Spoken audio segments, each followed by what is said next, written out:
Amber. Amber is the person who put all of this together, including all, let's give her a big hand. It's been a big, huge job. And she also has the monthly newsletter too for compliance checks. So, well, I'm excited to hear the next presentation. Both of the, Michelle, and Sean, they are veterans in this world. And what we're really targeting or really want to convey is a relationship. So we have the appropriate kind of relationships to make sure we have compliance to the law, and we make sure that we come out with no violations. So welcome. And they both can talk at once. They're good. All right, so we're just gonna introduce myself. My name is Sean Cannon. I work for the State Bureau of Investigations alcohol team. I've been doing it almost 7 years, over 7 years, back and forth. And I like what I do. I love going out there and meeting people. And I am Michelle Carigliano. I'm the Executive Director of the Salt Lake Area Restaurant Association. We represent independent restaurants and bars throughout Utah or Salt Lake County and pretty much all of Utah. We have a lot of members outside. Yeah, we've worked together for years now. Yeah. Yeah. So I do a lot of training for licensees. I recognize a couple of faces out here. So whenever they talk about alcohol training from SBI, me and my sergeant are the ones usually that go out there. So today we're going to talk about how we create these relationships with you and us. And we're going to talk about who our audience is, how to build that trust, and what our goals are between myself and the realtors. Restaurants. Restaurants and apprentice. Yeah. And then at the end, I'm gonna give you some trick questions to see if we can catch you.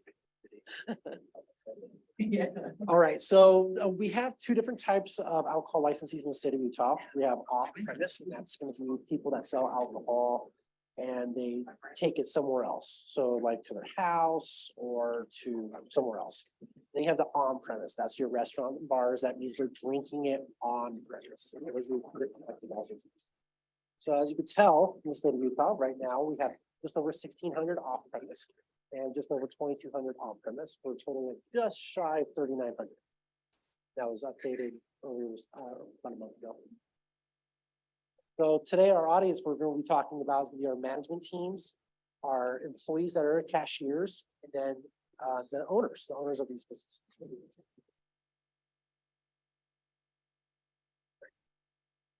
So I'm going to talk about what's worked for us as a State Bureau of Investigation. And she's going to talk about what's worked for her and the businesses in the area. And what's worked for you and the public. So what's worked, kind of building that trust between all three of us. So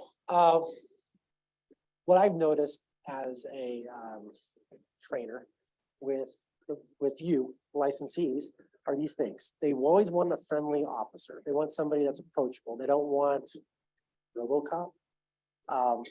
They want somebody that they can trust and they build that relationship that will be willing to come out and work with them. They want someone that's prevention and education oriented, not just kind of bringing the hammer down, so to speak. Willing to help when requested. So like if you contact me or if you want some training, I'm willing to come out and work for you, work around your schedule, because we all know every business has a different schedule. Some days are busier than others. Some days, like in restaurants, are really slow sometimes, depending on the state. Some days are pretty slow, so they'll come out and work. When we get complaints from restaurants, bars, or gas stations, we take these complaints seriously. We come and work with you. So give you an example, we've had bars in the local area that requested our assistance with fake IDs. So they're like, we get all these kids are coming in and our foremen are getting really slammed with all these fake IDs. Can you come out and help us? So we would go out there and work with that establishment to prevent the underage youth from drinking in their bars. Give you an example. And then also making sure that we're getting equal treatment to all the licenses. So say the gas station down the street is getting the same treatment as the gas station on the other side of the roadway. Does that make sense? So everybody's equal treatment.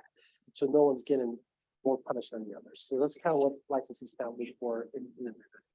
Yeah, and I will say that I've sat through quite a few of Sean's presentations. We always urge our restaurants and bars to call up SBI, have them come out, do the trainings, hear it firsthand, be able to do question and answers with your employees and train them directly. There's no charge, right? I just went out to one about 2 weeks ago, about time out in Harriman, and it's really incredible and it really hammers home the things that they look for and the things that the employees really need to pay attention to. It's a great refresher and it's no cost to the owners. So I think that's an awesome service. So in my training, what I do is I kind of warp it to what that establishment was. Because like About Time might have certain type of issues that they want to address compared to a gas station or Target or Maverick. So I will build the training to what the management wants. So I actually give them a list of all the things that I will talk about. I say, what do you want to talk about? And I'll delete the stuff they don't want. And then I actually say, well, how much time do you want me to spend? Do you want me to spend 30 minutes? Do you want 2 hours? And I just bend it around them. So I kind of work it around them. So that's why I try to build that relationship with those establishments. So they know, hey, I know we can call Sean quarterly, just do a 30-minute update. Is there anything legislatively that you need to be aware about? Give example, 3-year change now for off-premise for training. Like I noticed right when Mr. Brown brought that up, I saw a lot of people writing that note down because they weren't aware that that had recently changed and that the law takes effect May 3rd. Instead of 5 years, now it's 3 years. So I'm gonna guess a lot of you are nodding right now. You weren't aware of that. My trainings and stuff, I come out and we'll go over those type of things with licenses. So some of the things that I do, like I said, training in alcohol. We also do our compliance educational checks, which Sergeant Holt described earlier. I'm not gonna hardly go over that. Outreach in-person visits. So that's kind of like we'll just randomly show up at a business and just like handing business cards. Sometimes it kind of scares them, but I just like, hey, I'm here. I just like right off the bat go, you're not in trouble. Here's my business card. I'm just here to talk to you. Do you have any questions, anything you need? And here's just my contact information. I provide resources, pamphlets, whatever, like I kind of stole a bunch of the things that you guys have on your table. We hand those up to licensees that have requested them. And then transparency. So like people ask, when was my last visit? I'll pull it up. Like your last visit was this and you passed. So like a lot of people, sometimes when we do our Cub visits, SBI does a Cub visit. We give a little card, a little business card, and it says that you passed. The problem sometimes what arises is that we give that card to the employee. We literally just hand it to them. Like, here you go. And sometimes that employee gets really, really excited and puts it in the wallet and forgets to tell management. So sometimes when we do an overt or a visit and I go, hey, how you guys doing? We just visited you guys last week. You guys did great. And they're like, what are you talking about? So the employee didn't notify them. So our team has put on the card on the very bottom that says, give it to your manager. So, but still, sometimes it still doesn't get forwarded on. So a lot of times when I do those overts and those visits, it's kind of good to get that out there. And then also, like I said, notification letters. Our local agencies, sometimes they're using local kids. So they don't physically hand the card right then and there. They'll mail like a post-it or something like that. They'll mail something saying you passed. So, so sometimes you won't get the letter for a week or two. So just be aware of that. So there is a difference between SBI and locals. We do off premises. I noticed there's a couple off premises that are kind of bigger, like Come and Go, and it's a KOA in the back. So just be aware that depending on where you're at, so it's like in Salt Lake, you might have Salt Lake PD doing your Cub checks, but you start getting off the Wasatch Front, say like Wayne County or Iron County, going through Beaver on I-15, we do those ones because a lot of times they don't do those. So you might get, so it's kind of hard to process. So I always tell people, be aware where you're at. So don't say your company policies, you should be getting the car right then and there because it depends on where the business is located. Okay, so I'm going to ask you a couple questions as we go. Go for it. So is there an amount of visits you usually go for Cub visits for a restaurant versus a bar in a year? Yeah, so there is no difference, but we do the same thing as a lot of the operas. 4 times a year. We prefer doing it quarterly. Like Mr. Brown mentioned before, there's a drop off. If we wait too long in between our visits, this is why we have this up here. We like to go out there and do just another kind of preemptive visit. Like say, if it's been over a year, we'll like go out there and do educational check. Hey, we're gonna start doing Cubs again. Kind of like because of COVID, we had a little bit of a break. We're going to become visiting you. Do you have your training? Do your guys know who we are? When you get the business card, make sure you get to your manager. Those type of things. So it's 4 times a year. I like doing quarterly. Just be aware though, there's a lot of licensees that are might be a couple in here that are seasonal. In state of Utah, you have snow season and you have summer season. Like Moab's a summer season location. So a lot of their bars are not open 24/7, 7 days a week. They're only open maybe 5 or 6 months of the year, or some of their like hotels, they're not open all the time. So they might get visited every 2 months instead of every 3 or 4 because we have to get the 4 visits in. So just be aware of that. So if you have like Come and Go has a gas station that's on by Bullfrog and they're only open during the summertime, you might get 4 visits like in 3 months. Just be aware of that. So yeah, it's 4 times a year, but we prefer quarterly just to make sure that they're getting hit on a normal basis. And do the cops ever, or the Cubs ever go in escorted by you guys, or they go in alone? Oh, it depends on the circumstance. So clubs, especially bars. We try to send our agents in ahead of time because as people mentioned, assaults and stuff like that. We've had recent incidences where our Cubs were actually not just assaulted, but sexually assaulted. So yes, so our agents will go in ahead of time and watch them. So our Cubs will sometimes be escorted by our agents. Will actually be right there watching. I'm shocked. Yeah, that's actually public knowledge now, so I can actually say that stuff. I lost my train of thought after that. Okay, go on. So yeah, so it all depends on circumstances. So like a gas station, they have big windows. I don't need to physically walk in. As Sergeant Holmes mentioned, we actually monitor our Cubs, SBI does, with the system, so you can hear what they're saying. So I'm visually watching, like I use the example, 7-Eleven has big windows, so I can just, or Maverick, they have big windows. I can just stand there and watch them walk to the back, grab the beer, walk up to the front, and I can hear everything that they're saying. They can hear the conversation. So I know not necessarily have to be standing right next to them. So I can visually see them and I can hear everything. So I was gonna ask you that. So you're not in a van with all those little knobs like they have in the movies?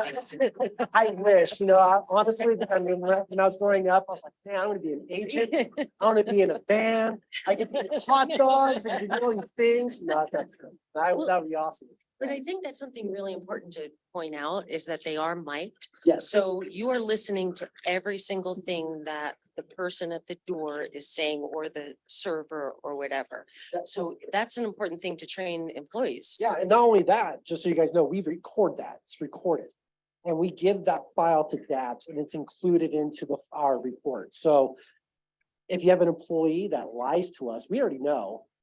And then usually we'll confront that employee right there. And it's on audio because when we're talking to them, we're also being recorded. And we're like, no, that's not what happened.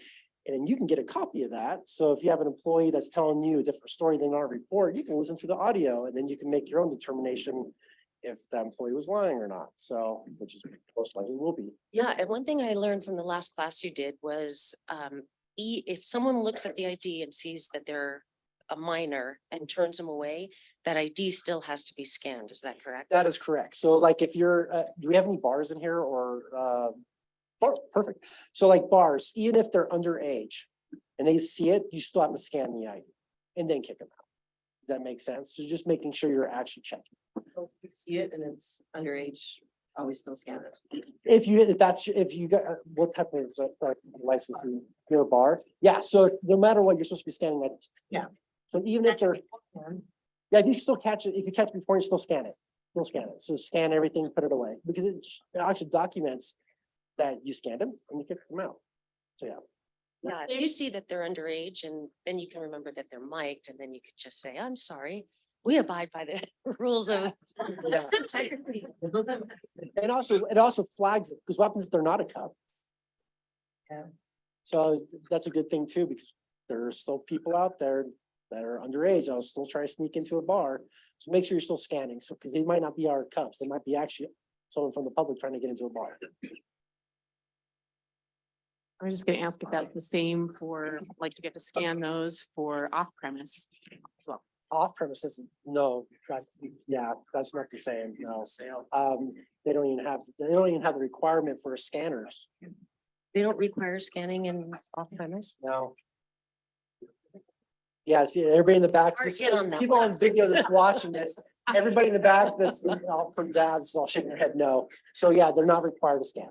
So I would highly suggest scanning, like way up here. But there's no actual requirement.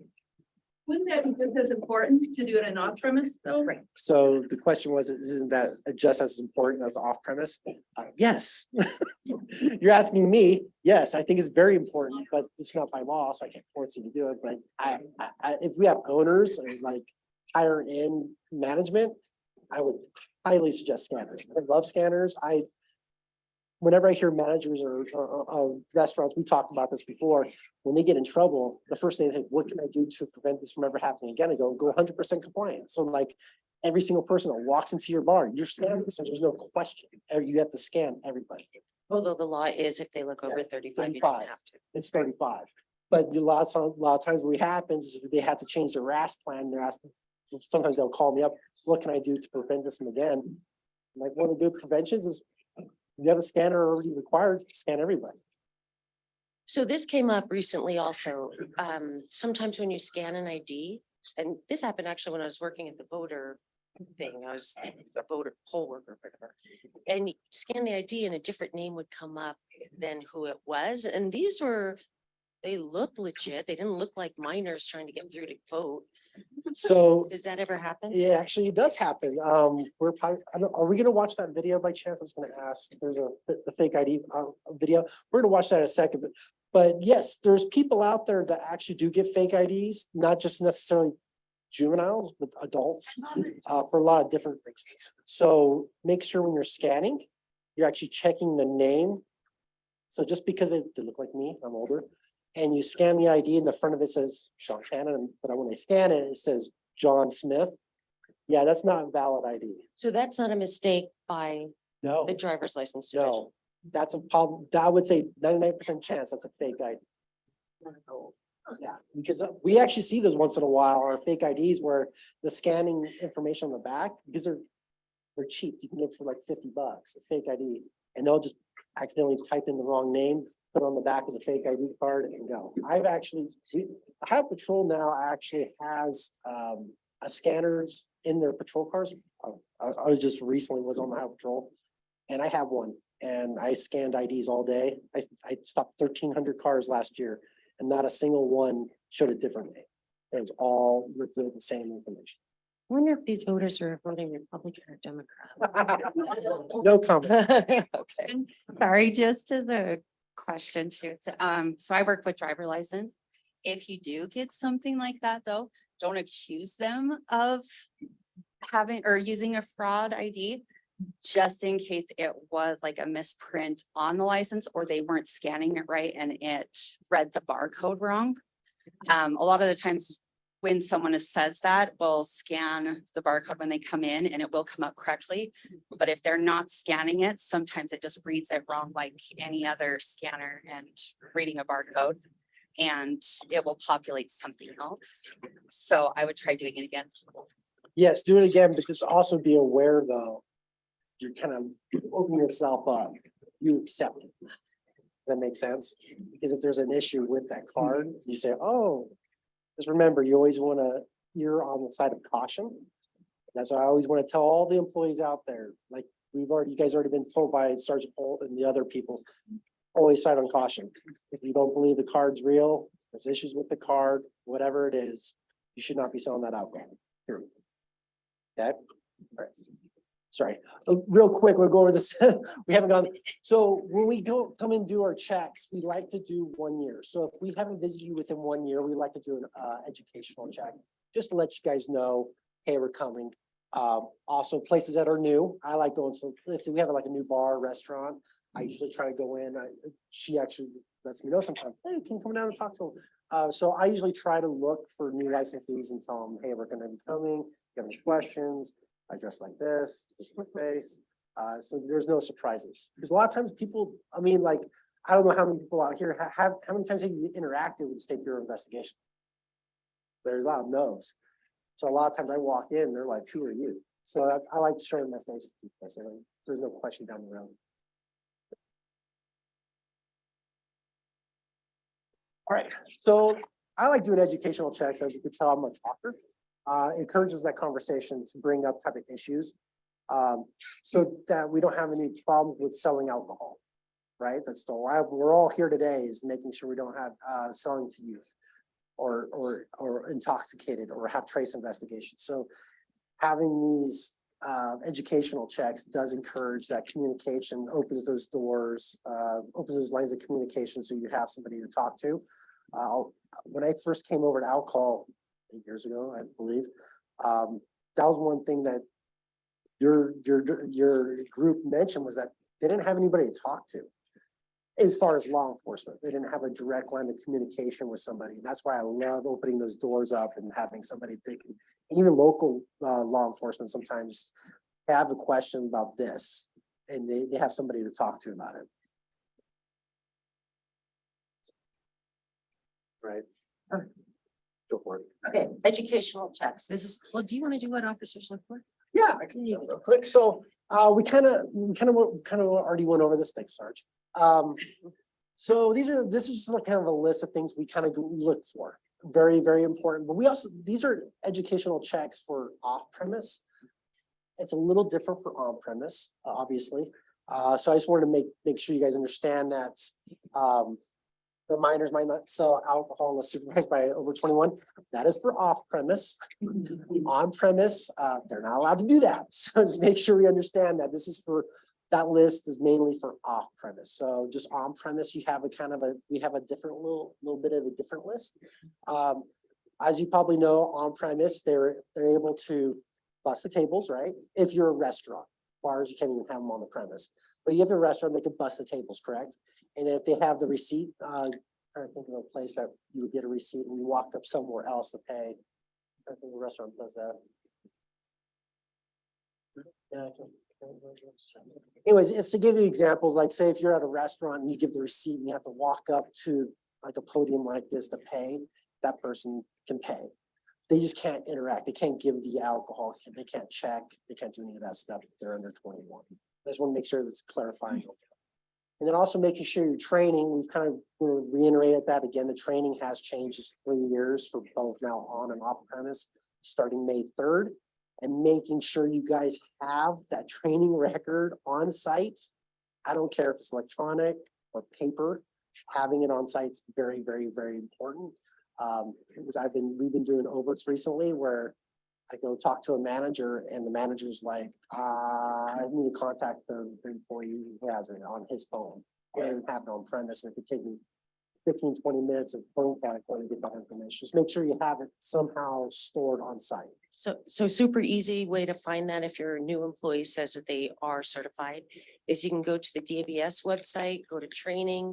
On the bottom of the training page, it says look up information, and you could just put in their first and last name and it pulls up when they took the class last. You can click on their name and you can print out a secondary permit they can keep on file. Yeah, so what's great about that though, you only need the last four of their social.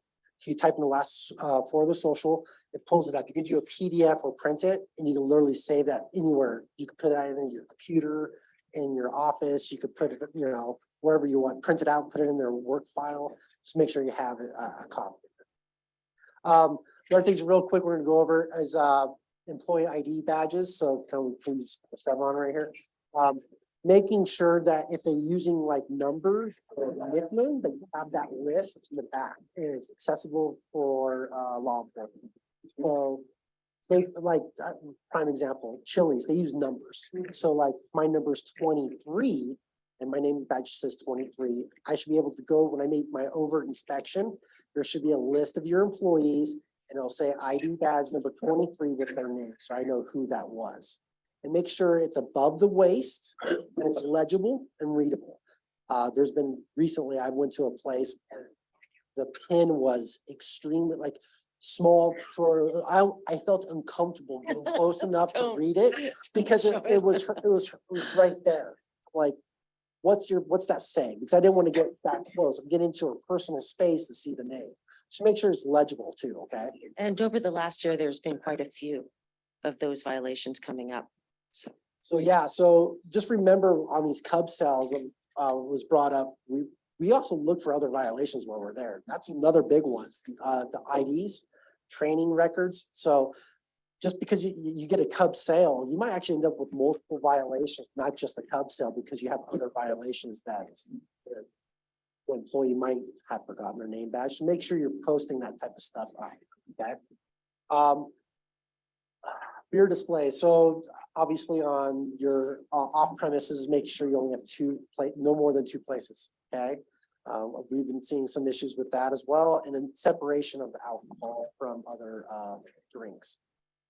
Partitions, remember partitions, people. You'd be surprised how often I see that when you walk into especially big box stores where the partition is missing. And there's just beer right next to water or beer right next to chips and there's nothing in between. So. Move on.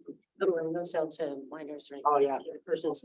Yeah, so, Overconsumption is being watched out. yes, Very closely. it was brought up earlier. I can't remember who spoke about it, but we just recently had one where the local agency arrested a DUI that had gone to Maverick and went to another place and bought alcohol. Yeah, I actually had to go all the way down there, drive and do their training. So make sure that you're utilizing mirrors and stuff like that, because one of the reasons why they said it was sold is that the beer was at another location. They walked up and they had a very short period of time for that employee to see the walking. So make sure if you have your beer in the back, you have areas where you can put mirrors up so you basically see them walking back. All right, so these are pamphlets that we have in the back. They're, are they still there? Yes. They're in the back. We have 2 different types of pamphlets. We have English and Spanish. So I would highly suggest if you have a bunch of employees, grab a bunch, hand them out. There has a lot of good information on there. What we look for are educational checks. Managers, you have other managers not here today, grab some up and pass them out. So making sure that these are things I'm going to be handing out to off-premise locations, especially on. Right? If you need more, just contact me. Yes, if you need any more, contact Jill Swords, correct? She'll mail you as many as you want. All right, so I just want to reiterate our goals. Heading specifically prevention of underage youth sales. Same goal as you, same goal as me. There's no one in this room that wants to sell to a 15-year-old kid. Right? So our goals are exactly the same. We might go about it differently. It might see it a little differently, but our goals are exactly the same. That's why we're gonna have this training and making sure you see what we're trying to do. And we had Michelle here, seeing what they want to do. So we're making sure we have the same goals. Obviously, there's also SIPs and trace investigations and those type of things that kind of bad for business. It also generates reports for me. So as we mentioned before, we don't want to write tickets. That's our goal. Actually, my presentation actually had that on there. It says, my goal is 100% compliance because no work for me is good for you. So we don't want to sell. It's like the opposite. Everybody thinks that we want to write tickets. I'm not a traffic cop. People compare us to traffic cops. Traffic cops go out there because they're looking to write 10 tickets. When I go out when we do Cub buys and Cub sales and all these type of things, we are looking for nothing. We're looking for compliance. Compliance means I'm doing my job right and I'm going out there and visiting people and everything's going good, smooth, oil's in the machine type of thing. You don't have a monthly quota. No, we do not have a monthly quota. Yeah. I honestly hate writing tickets because it's a little different. I get personal. When I write a ticket, and we mentioned this before. It's a little different than a speeding ticket. I write a speeding ticket to say you. You go home and you complain about me writing your speed. That's it, right? You write it, maybe you go on Facebook and say, I just got pulled over, I got a speeding ticket. But I write a ticket at a hub, there's a lot of repercussions, so they can lose their job. It's extremely expensive. It gets listed on websites, people can see it. They have all this follow-up, they have to go down to that. And then, I'm not saying you get the scarlet letter or anything, but there's a lot of businesses now that, why'd you get fired from your last job? So that, well, you can't work here. There's a lot of places that will hire if you have a. I know, right? It has a lot of repercussions. So that's why I always making sure that managers and owners know that don't put pressure on your people, okay? Make sure you understand the law. If you have any questions about the law, don't say, that looks good, go ahead and sell it. If your cashier says, I don't feel comfortable selling this alcohol, you should just support them and that's it. You shouldn't be going, well, no, you need to sell that alcohol because I don't want to lose that customer. I'm gonna get complaint or they're gonna write a Yelp review or whatever. You need to support your servers and your cashiers. So we had a situation where one of the owners had turned away someone for having an expired out-of-state license. She got very indignant. She said, this is a good ID. You have to take this, and called the cops. So waited 2 hours for the cops to come. Do you know about this? No. And the cop said, yeah, this is a valid ID. You need to serve them. And they still said, so you can still say no. Yeah, good on her. Good on her. That's awesome. I just want to make sure that everybody in here also knows there's actual laws in place to protect employees to not serve. So just make sure you understand that the law backs up the employees. They're saying, I don't want to sell. There's actual laws in place saying they don't have to. Okay. Is there any questions? Trying to send it out. We have a couple online. Oh, sweet. One of them was already answered, but I'll ask it just so everyone can hear. If an establishment has both on-premise and off-premise licenses, do all employees have to take both trainings? Oh, that's actually good. Depending on what they do, what is their duties? So like, there's some gas stations down south, especially, I've noticed that they have the gas station and the restaurants attached to it. So if they have dual duties, so if they're selling off-premise alcohol, like say it's Sinclair, and then they have a private restaurant and they're actually doing both jobs, they need to have both trainings. So you have to have the on-premise and off-premise. Okay, and then the next one, I will preface this with there is a session on this a little bit later, so that question might get answered, but what is the guidance for taking the new digital for bars? Yes. Is that you? Are you doing the training? Yes. So there is a whole block about that. I can just be very blunt. She'll talk about it. And then the last one online is, how can people contact you to set up things? Awesome. There we go. You can contact our phone number right there and just leave a message for me. I guess I can just verbally say it out loud, my email. It's Sean Cannon, SeanCannon @utah.gov. Reach out directly to me and set up trainings if you like. If I don't respond, I can make it up. Okay, quick question. Yes. What's the oldest cub that you hired? The oldest we go? Yeah.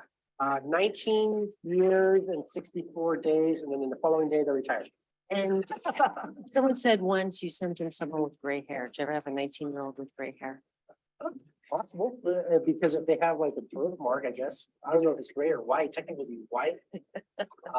We don't discriminate if they have like a birthmark. But you're not trying to catch them. We're not trying to catch them, so like, typically if they look like new, we're not gonna be using them. We're not trying to trick our establishments, so normally I would say, I haven't seen anybody with gray hair.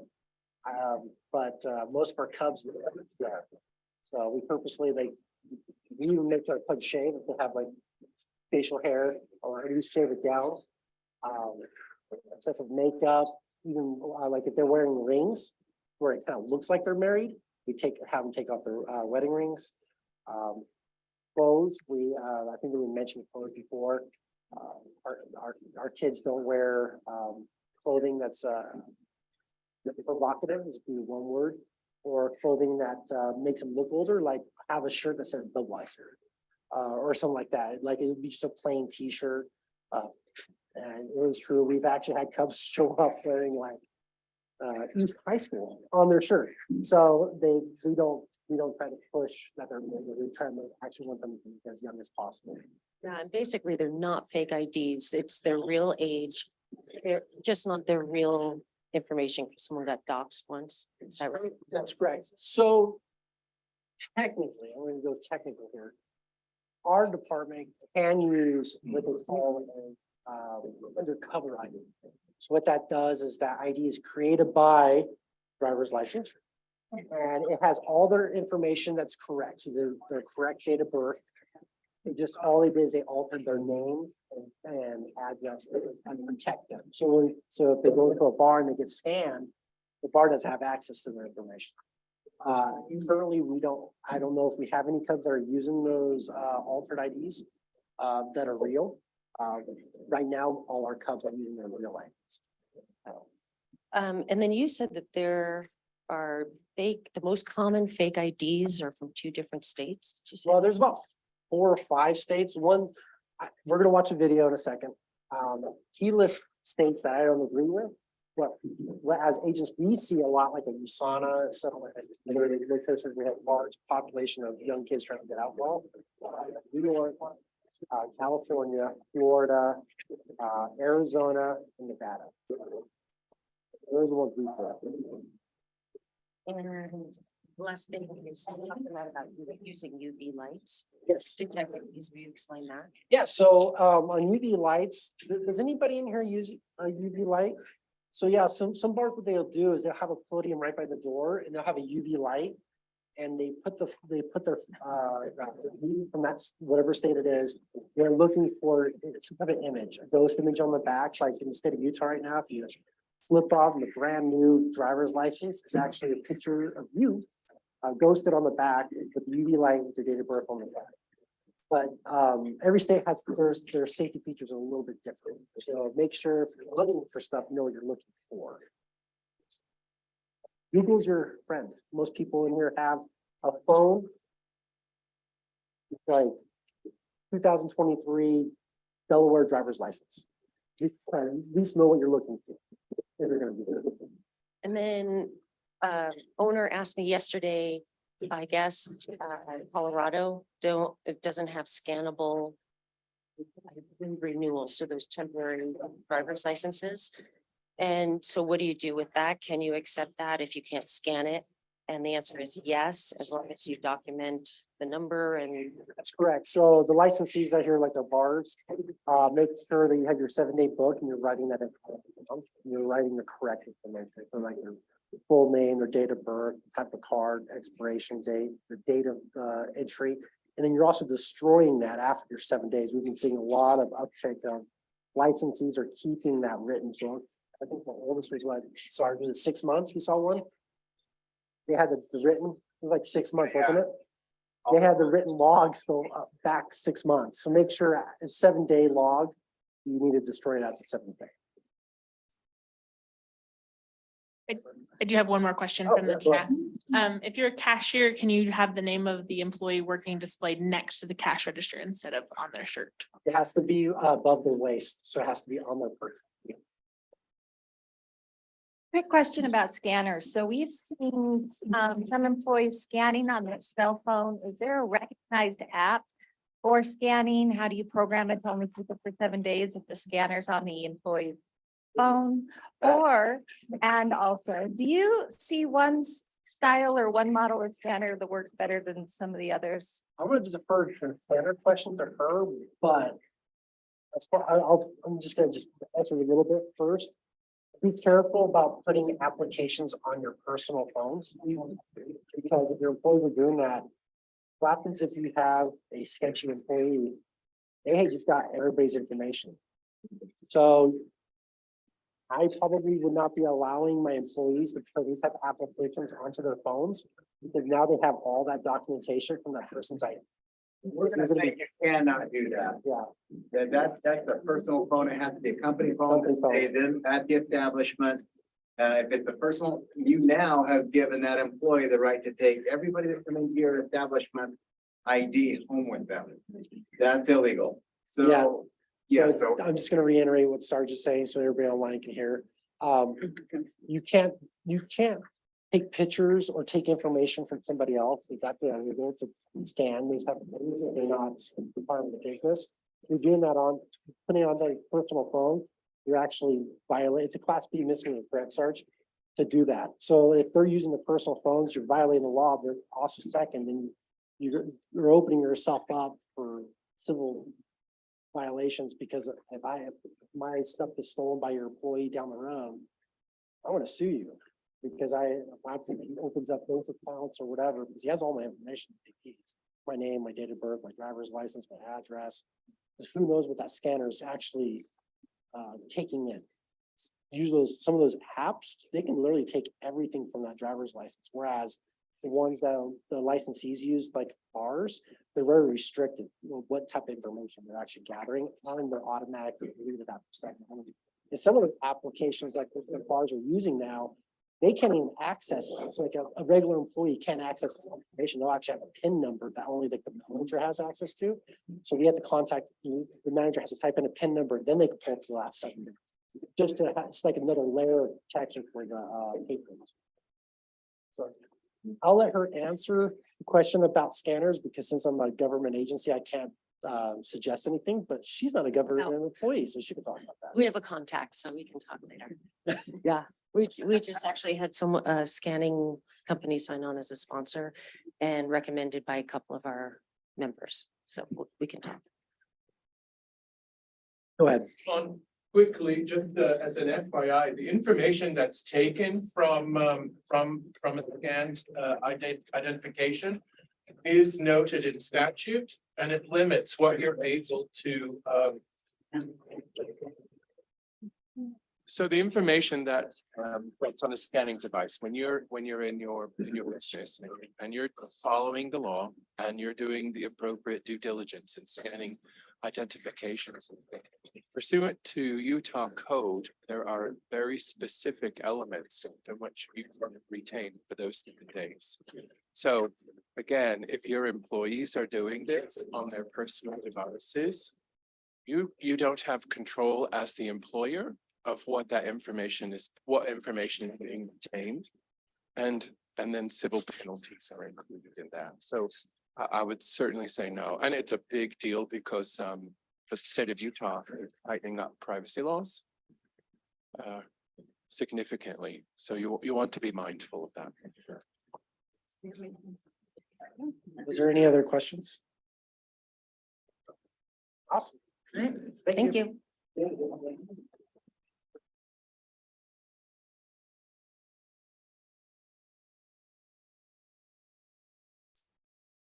But just make a couple of notes. Follow up. Unless you follow the statute that Jeremy indicated, you don't have any legal right to do anything beyond that. Are we all straight on that? I've been in the middle of the scanning legislation, and that is what the only thing that's authorized by law. And I think it's important that you get familiar with it and comply with the law. If there's something wrong with our scanning laws, then we need to come forward and change them. But until we do, we need to stay within compliance to have you safe. The other quick thing, I might say anything, do I need to give? We want to thank SBI. And this is their commitment. This educational thing is not in code. They don't have to do any of it. Zero. And so I think it's a recognition on their part that we believe that you are the first line of defense. It's not just the cub that comes. You take thousands of transactions every day in this state by the thousands, and you're probably turning down a lot of underage activity, and we want to tell you how much we appreciate that. And that's why we're willing to invest in your success and compliance. 10 out of 10 when they do comply, that's victory for everybody. Because we know then you're the first line and they're not getting through the first line and the only line of defense, really. So we want to thank you for that. And the other thing I would say about the 3-year training and the RAS plan, don't think, in my observation, 16 years over compliance checks, don't think a 3-year deal is enough for an employee. Some of them, you need to be reminded, some of them I know do it every shift. Some of them, when there's at a restaurant, like my friend Tom Guinea, with his restaurants, he got caught with a sale. Well, you know, guess what happened to their procedure? Everyone, the manager was called over and every ID was checked twice.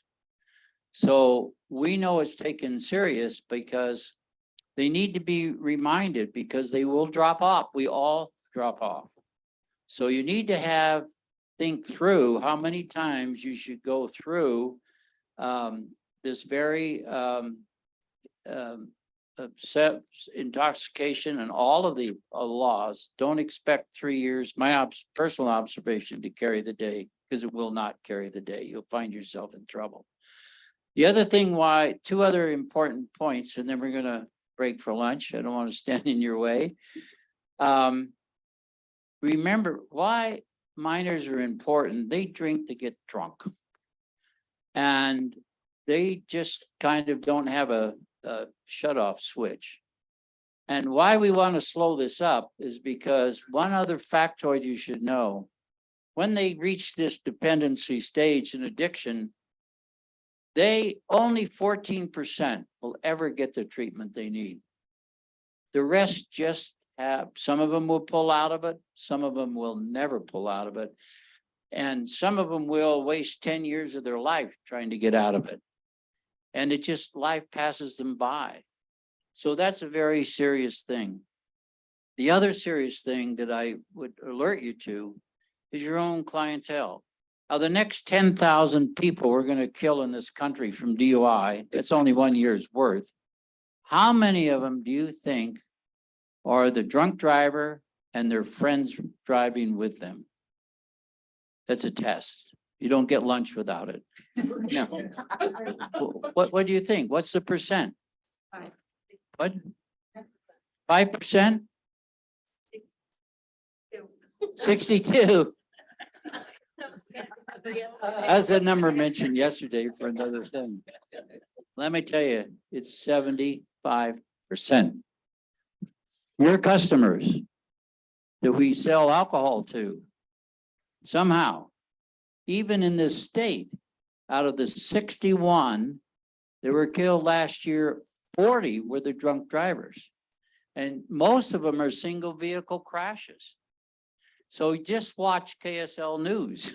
You'll see a single vehicle crash, 2 a.m. in the morning. Hey, we all know what happens. So it's important that we watch this intoxication and help them out. Because one thing I've noticed, there are no winners. Even if they kill somebody, they go to prison or they kill themselves. I mean, the shattered glass can never be put back together for these teenagers that get down this path with no return. And the shattered glass can never be put back for a drunk driving crash, either for the person with alcohol or not.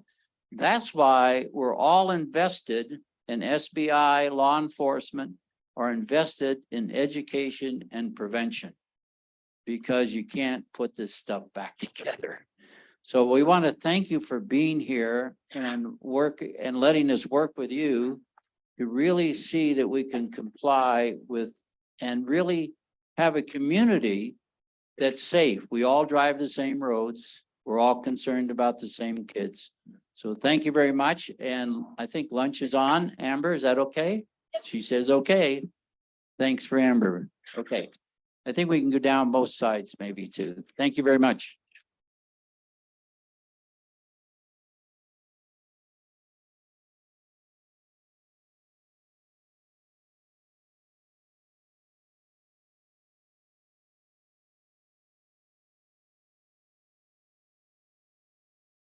start with 908. Does anyone have 908?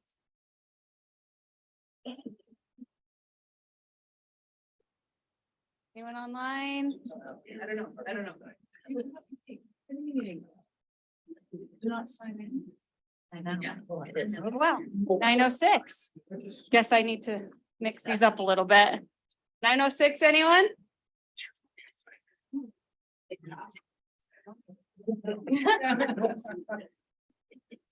Eight, 3, 8. We got 838. Yes, somebody. Oh, yay.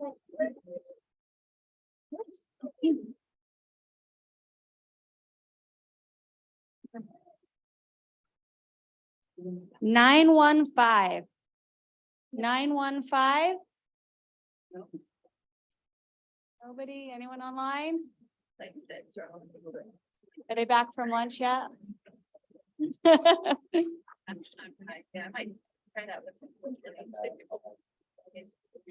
Hey, 817. 817. Oh, got one.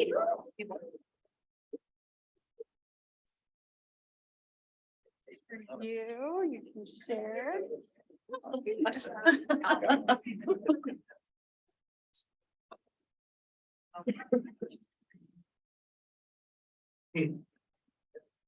Hey, 695. 695.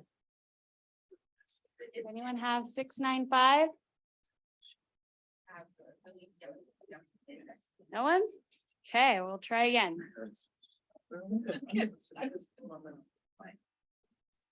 937. Remind me of another. Perfect. There's even some extra glitter on this one.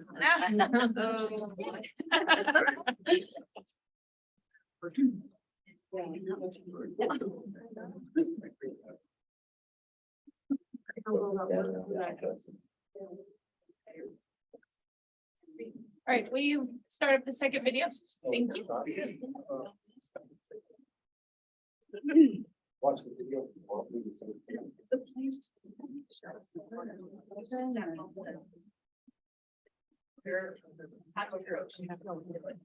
Where all those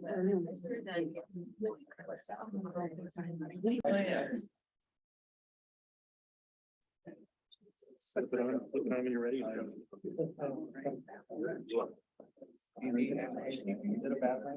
Okay, I think we're ready to get started, and I'm very excited for this presentation too. Especially the type about best practices to see if there's anything in here you can, again, review and get out in front of any compliance issues. And I particularly like us to pay attention to intoxicated persons.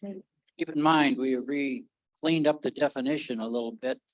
It's worth for you to examine it with your legal team, because I expect some more compliance action around intoxication. Plus, it's really a very serious thing we put out onto the street when we all drive the same streets. So that isn't what we want to do for our customers or for ourselves. So I think both aspects are really important, and we're excited. Thank you. Thanks so much, Mr. Brown. I appreciate it. I think the last time I got to see Art and hang out with him was before all of our lockdowns. He and I got to go on a fun bus, but not the kind of fun bus that, you take out the window, where we got to go around and tour a lot of different establishments, see what different people are doing. And I got to do that because I am a lawyer. My name is Tanner Strickland Leonard. Kind of sounds like a law firm all by itself. So that means I am, besides being the only one who got made to do this as a solo act, I'm the only one who's not employed by the state. I work with the state. Sometimes the state works with me a little bit more like that, but all my clients are bars, restaurants, hotels, got a railroad client, axe throwers, pretty much anybody you can think of that wants to talk about liquor, how that works. I am a lawyer that helps out with that. Now, I do have some expertise in liquor laws, but if you guys have a liquor license, you're supposed to be too.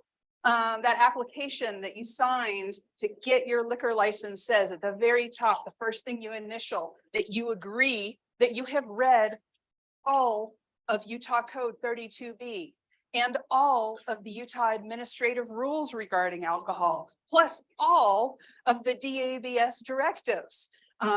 That's locked, but it is something that we are responsible for when we sell alcohol. I say we because before my sojourn began as a lawyer, I was a bartender. I've bartendered in a few different places, and I understand the challenges that come along with being on the front line, being that young employee. This was about 20 years ago, on the front line, trying to prevent the sale of alcohol to minors, intoxicated people, and pretty much anybody that you just don't need to be selling a drink to. So I am going to be talking about the best practices and don't know why it's not going. I'm pushing my button, I'm pushing my button. Anybody want to help?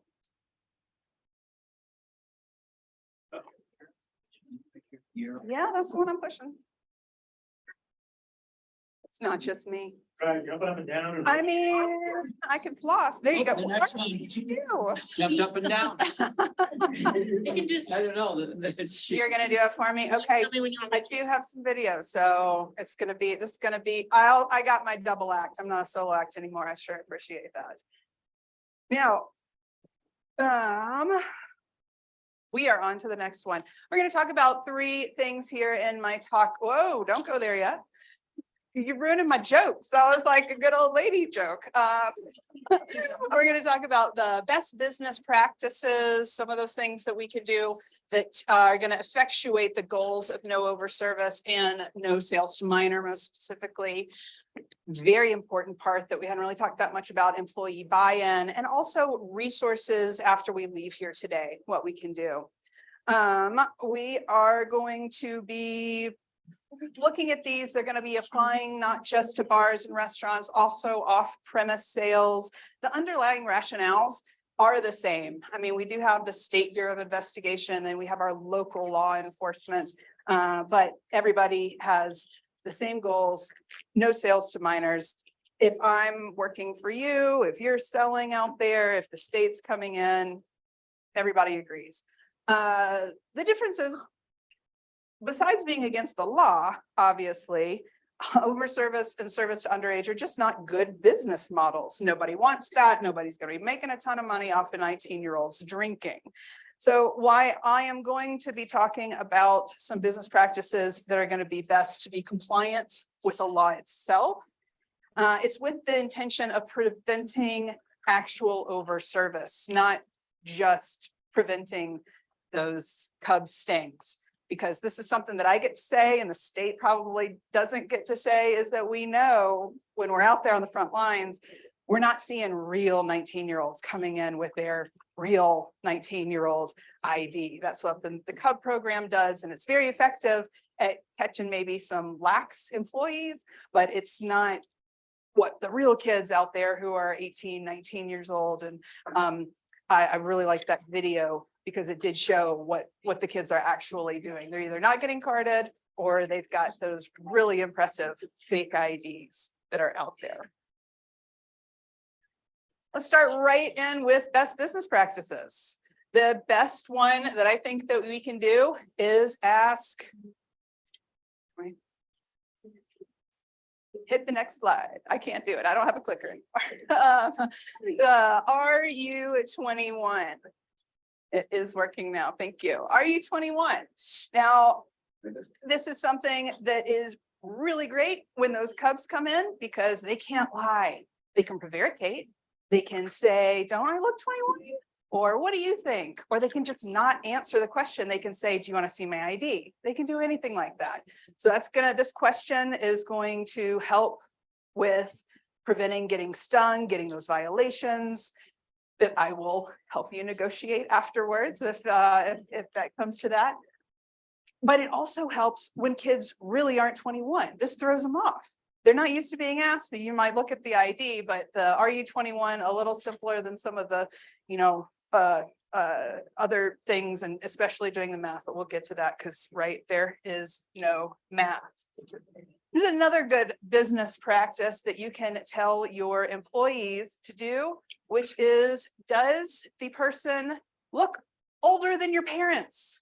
It's one of my favorite drinking moms right here, Game of Thrones. Just not somebody to emulate, but if someone looks younger than your parents, ID them. When I was a 22, 23, 24-year-old bartender, my parents were in their 40s. If somebody looked younger than they were, it's likely that they were probably in that 35-year-old range.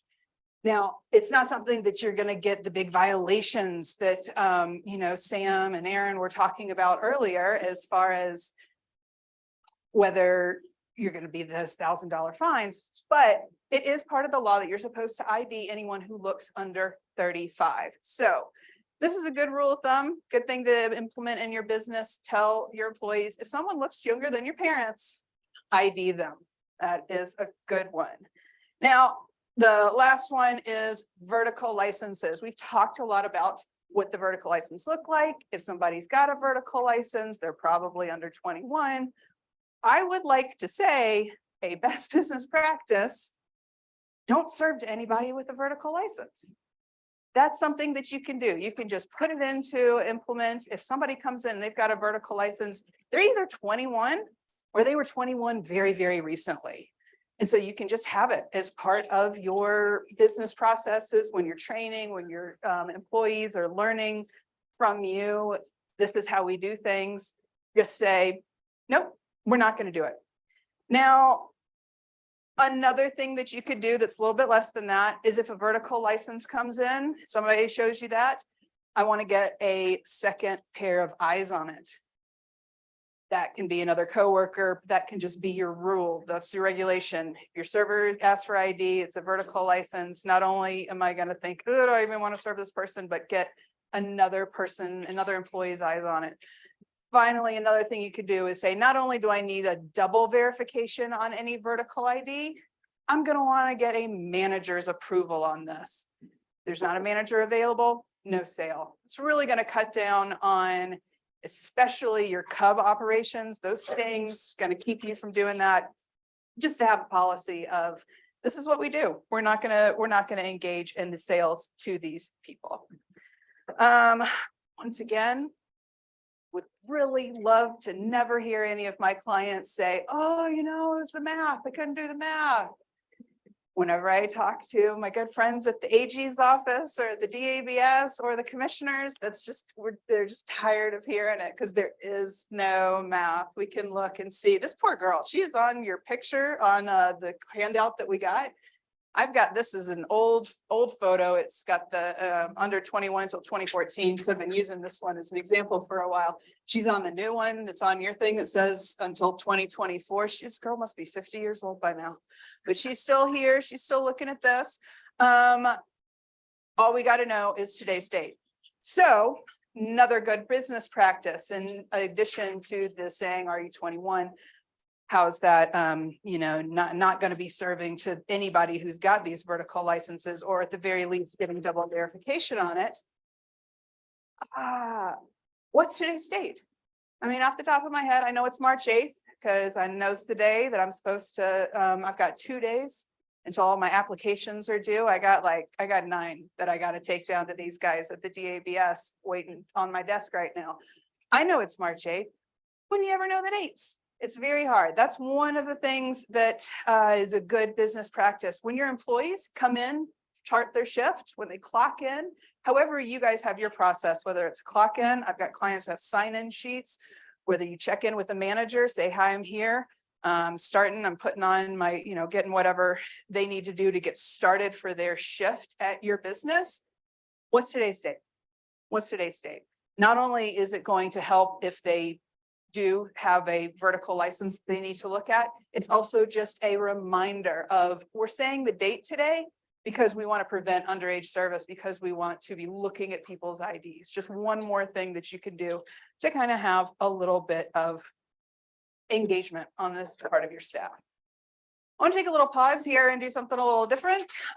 We've talked about what happens when you sale to underage minors. We've talked about what happens as far as the Aaron and Sam were talking this morning about, the Cubs come in and you get the citation and then you get the email from the DAVS and then you get the certified mail and then you have the pre-hearing and then you go to the commission.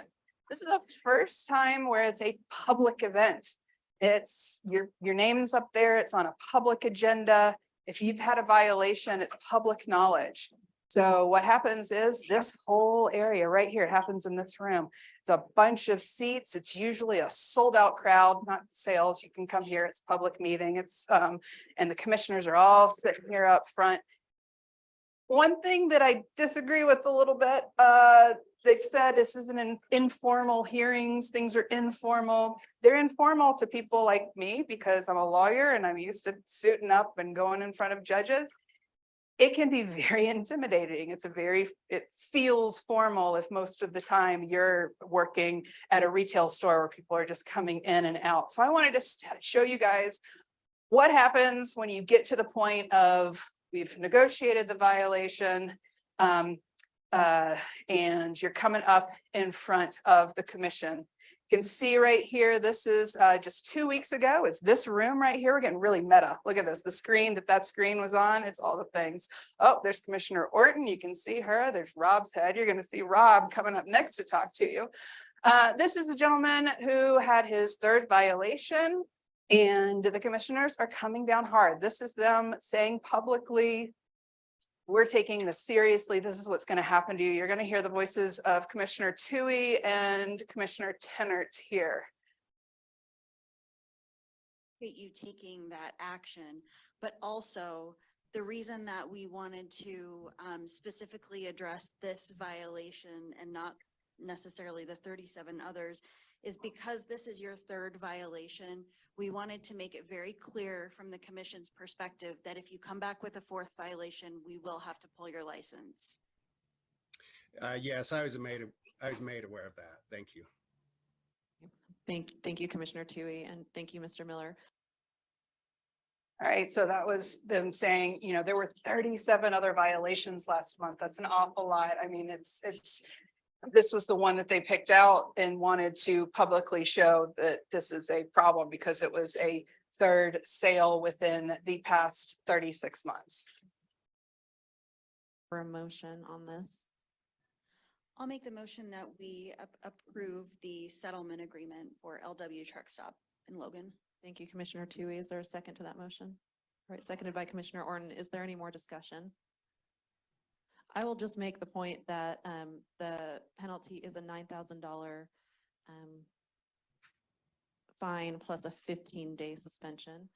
I would also like to go on record that it's my preference that we handle these sales to minor quite aggressively, especially on repeat offenses. And so 15 days of suspension, I do believe is fair. As if we keep on seeing these, I would suggest that we as a commission consider being a little bit more aggressive than 15 days. All right, we have a motion on the floor or a motion before us. All in favor? Are there any opposed? All right, we'll rule that motion passes. Mr. Miller, we don't want to see you again. So that was not to pick on Mr. Miller, but just to show you that's real, it's painful, it's an awful lot of money, and it's something that the commissioners who are in charge of approving these settlements have been very clear about what they want to see. So we talked about some best business practices, some really practical steps you can do. Those are really important for your first newer employees. They're also really important for your old, long-term people who've been there for a very long time. Sometimes people can get complacent. You get used to things. It's running like well-heeled oil. We've unfortunately had violations for people who hadn't had violation in 10, 15 years and just getting a little complacent. Before I move on to anything else, I wanted to ask, is there anything else that you guys can think of or have done that is helpful? Just those very basic things, saying the date when you're coming in, Not selling to vertical licenses. Anything anybody else does? Just in your day to day. I know that the Come and Go said that you guys did some good things as part of your training. So No, we have a third party that does, it's called BARS, not DAB, sorry. That they come in and just compliant check and we can expect them 3 times a quarter on every shift. So we have to have since we're open 24 hours, we have those 3 shifts that they have to come in with. So she's talking about a third party coming in and doing that, and that's jumping ahead 3 slides. So you know what? I mean, you can come up here and help me out with my solo act now that I'm doing this. Other things that we can do, especially when it comes to intoxicated individuals, this one, it's gonna you can look at it as easier or harder. So Mr. Brown was correct. There is of course he's correct. It was his legislation. I would like to say we have it's included in a definition of intoxication, which is something that's statutory. It's in the law what intoxication is. They're lowering the bar for that. It used to be, kind of a little bit what a lot of the other rest of the country, and now it is what is easily observable. It's supposed to be what's clearly available. It's lowering the bar. It almost gets to some point where I think if, somebody has a big personality, it's going to be intoxication. So we haven't really had to start doing training on what does that look like because it's such a new definition. So a good general rule of thumb is whatever you were doing before, lower the bar. Just lower the bar and default to doing less of, maybe they had 3 or 4 drinks. Now look at maybe 2 to 3 drinks, just because it is lowered for what is going to be considered intoxication. One more word on that. We all keep sales records, even if it is paying with cash, even if it's credit card. Part of the law is we're supposed to be keeping a tab. You're supposed to keep a tab on the tables, on what people are drinking. Sometimes it's hard if you're a bar and you're running a whole bunch of different people and they close out their tab and then they come back in. That can be tough. But if you're in a traditional situation where you're a restaurant and you're running a tab at the one table, or if it's a bar and you've got a tab open for somebody, make it easy within your systems, make it easy for your servers to be able to go back and look at how many drinks somebody's had. Because if I'm a waiter and I'm picking up a drink for this table and then I'm helping out my buddy who's on shift and picking up something on theirs, and you kind of wonder, I know some point of sale systems can be pretty difficult to be able to go open that up and look. Actually, you know what? They've already had 4 drinks and a solo person and I'm just not comfortable serving that. That can be some tool. Please make sure that your systems have that availability that you can go back and look and see. Again, not something that can always happen just because of life and how people are moving around and what they're wanting to do. But if you can, you should. All right. We're going on to some more resources that we can use. And my biggest one has been staring us in the face for the past 5 minutes while I've been talking. DABS staff. And this is a resource that you guys should be using all the time. First up are your compliance specialists. Does everybody here know the name of your compliance specialist? Yay! All right. I know that I've got some clients on the line who are watching and they are all holding their hands up because they know who their compliance specialists are. I always want them to know who that is. You need to have their email address. You need to have their phone number. I always want them to be proactive with any questions that you could have. They change up every once in a while. We don't want anybody to get too chummy. And so if you've got a new person or if you get a notice that you've got a new compliance specialist, make sure you reach out, make that contact. It's always better to have a relationship with somebody in anticipation of any unfortunate events. Don't ever want that to happen, but it's helpful to have the lines of communication open. It's one of the biggest things that we want to be able to do is have that communication open. So one of the things I want you guys to all communicate with them about is asking for training. Is there something specific that you think your team might be struggling with? Do you have, I've got one client that is a big chain, they're coming in from out of state. And they're bringing a lot of their employees with them, which is great. That shows really great for their brand. And one of the things I'm encouraging them to do is after they have done all of the training that we have to do, we got to do the easy training. We're going to have to do the managers do their managing training. We're going to do all of the required trainings, have our compliance staff come out from the DABS and do a training on something specific. If everybody, you got a bunch of people who've just come up from Nevada. Let's look at what the laws are different. How are we going to do things differently here in Utah? Some things are all the same. No service under 21. Some things are different. Some people have never worked with Bergs before. They don't know that you've got to measure those devices here in Utah. Everybody is always happy to come out and do that training. Rob's looking at me like, oh man. Yeah, is he smiling? He's gonna be smiling, yes. Things that are great questions. Maybe your managers have questions about how to tell if a potential hire has had a sale to minor in the past. That's that SAMS report that we've been talking about. You can call your compliance specialist. They can walk you through. Here's the link for that. I mean, just there's things that you'll be able to do. And I believe the DABS is going to be starting a quick help or a help desk, something that's going to be even faster than talking to the compliance specialist as well. We are also going to talk about the fact that if you come out and do training, the DABS comes out and does training for you. They do that for free. But if it is part of a settlement for a violation, it costs $25 per person. So it is always better, I think, for the bottom line to one, get the training so there are less violations, and two, see what that training's about and be able to get that done before it's going to cost you even more money. Now, some other resources is something that we have said multiple times here today, which is using the SBI. Now, sometimes our friendly DABS compliance specialists are just not what you need. Sometimes you need somebody to come in there with a gun on their hip and scare your employees straight. They need to have training at your location. I'm really glad Sean's back. He's got the awesome one on fake IDs that he'll do. I mean, the video is great, but it's also really great to be able to have your employees physically have their hands on some of those fake IDs that they can talk about it. Answer specific questions. I mean, we've got these, and I say kids, they're not kids, they're just a lot younger than I am. Most of my servers, when I go out to eat or I go out to a bar, are about 20 years younger than I am. So I'm going to default saying kids. Know that I don't mean minors. No minors are going to be serving us at the bars.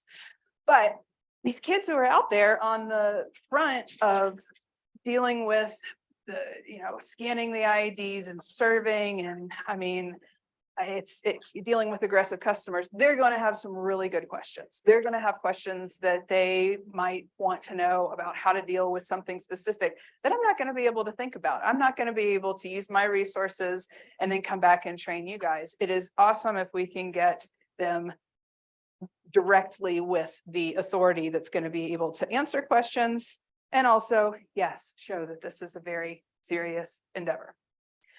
All right, another really good resource that you guys have. This is a bit of a pendulum swing from an actual, police officer and guns in your facility to a website, DABS website. We have here, this has only been, I think, the past couple of years, they have all of these handouts on frequently asked questions. Now, this is something that I still do as part of my law practice. I'll answer questions when somebody says, hey, I'm a restaurant. Can I have a private party in my back room? Well, I know the answer to that because I actually have read 32B and all of the laws. But I also, when I email them back and give them my answer, I'm usually going to attach a PDF of the frequently asked questions, showing you how to get there here. This is the DABS website. You go down to licensee support and topics, and you've got all your forms, all those things. I'm looking way down here at the bottom. Everybody wants to know this, which I think is a nice way of saying frequently asked questions. I mean, we've got things on, can you auction gift baskets? No, we know it's always done. But talking about like private parties, pre-mixed cocktails, also no, but it'll give you some better information on that. This is the one that's on the private parties in the restaurant or on a bar premises, anything that's licensed. Goes through, it's giving you 3 different scenarios. It's really thorough. This is really helpful. I would say use this resource. It's not something that everybody knows about. They do update these every once in a while. And I'm always looking to see what's new, what's good. Let's see. Oh, man, there are so many good things on that topics website. I hope you guys go and take a look through there and see what they are. All right, this is a gray screen. It's supposed to be a gray screen because this is the gray area. This is things like the bars program. So this is one that it's definitely a gray area. Technically, the company that these are third-party people that you hire to come in, and as our licensee from Come and Go was saying, they're for-profit companies. They're kind of doing what the SBI does as far as coming in and doing stings. If it is just a person who is 24 years old and they come in with their 24-year-old license, and the law is you're supposed to ID anybody who looks under 35. That's great because it's legal. That's just somebody going in and buying a beer, and then they will send you the report on whether that person was able to buy it without getting ID'd, whether they got ID'd and got, questioned about it. That's great. They're under 35. They should be. You're going to learn whether your employees are following the law. It's a good way to weed out employees who are a little bit lazy and they're not doing that under 35, because it's somebody who's 22 should definitely be getting ID. They should be getting sold to because they're 22 and they can legally buy the alcohol, but they should be getting ID before that's put in place. And a third-party vendor is great because they're going to be able to send in people to tell you about that. Now, the really gray area, and something that I'm not going to tell you is good to do, is when those companies will send in somebody who's actually 19 to go in there, because technically that 19-year-old shouldn't be trying to buy the alcohol, because either you're not supposed to try to buy alcohol when you're under 19, when you're under 21, and you're not supposed to be using fake IDs in the first place, and you as a company paying them to engage in that activity. That's why this is great. This is why it's gray up here. Although it is a really good way to, again, weed out those lax employees. It's definitely a gray area and something I would not encourage you to do. So look into those third parties, but examine them. What are they actually doing?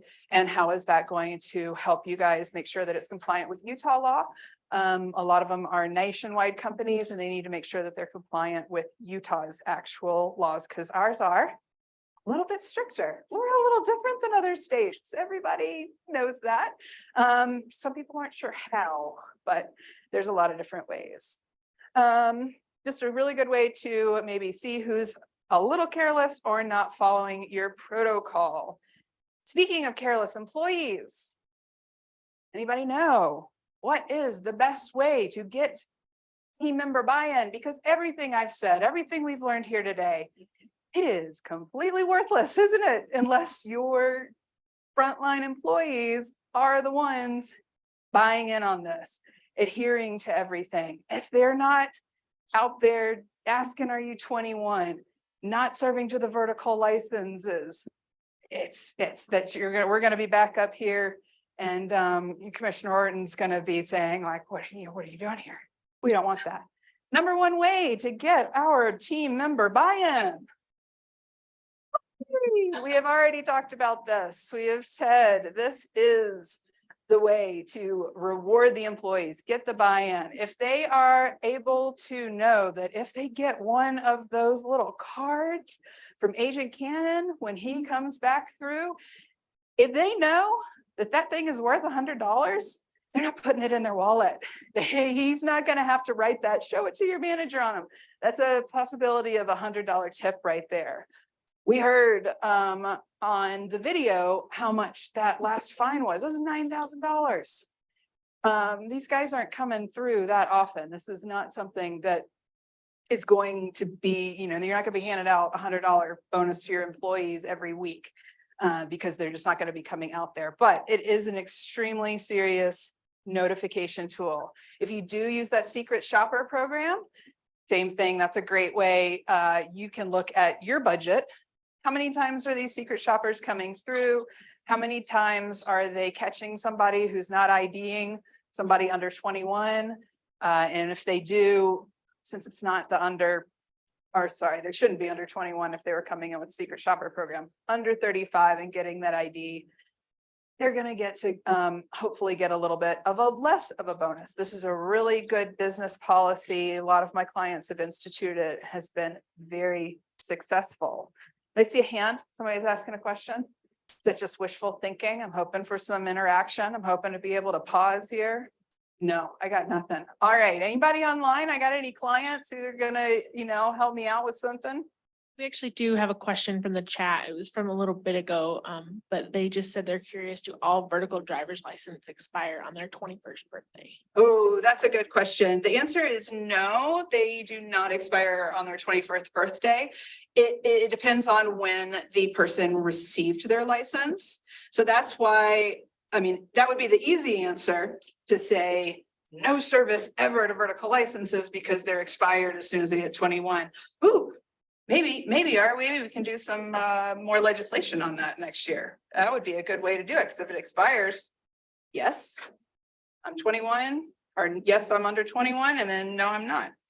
But right now, no, they can, if they get it, it won't expire for however long IDs expire. Most people, because they get a new license when they're 16, it will, but not everybody. That's why you want to get that double verification, because it is possible that for a window of time, the vertical ID may belong to someone who's 21 or over, but not for very long. Yeah, that's a good one. Because no, if they all expired, then we wouldn't be able to serve anybody with a vertical license that was, saying, oh, but I am 21, because you would say, no, it's expired. And can we use expired licenses as a form of ID? No. Good job. All right, so we talked about the finder's fees being less than the cost of a failed sting, less than what's going to hurt you if you get that suspension of your license, less bad than the public shaming of having a big yellow sign that says no sales because we failed a sting. Another thing that can help with employee buy-in, terminations, warnings. This is a tough one. I have plenty of clients who that's just it. If you fail a sting, you are done. You get terminated immediately. That's some of them do warnings.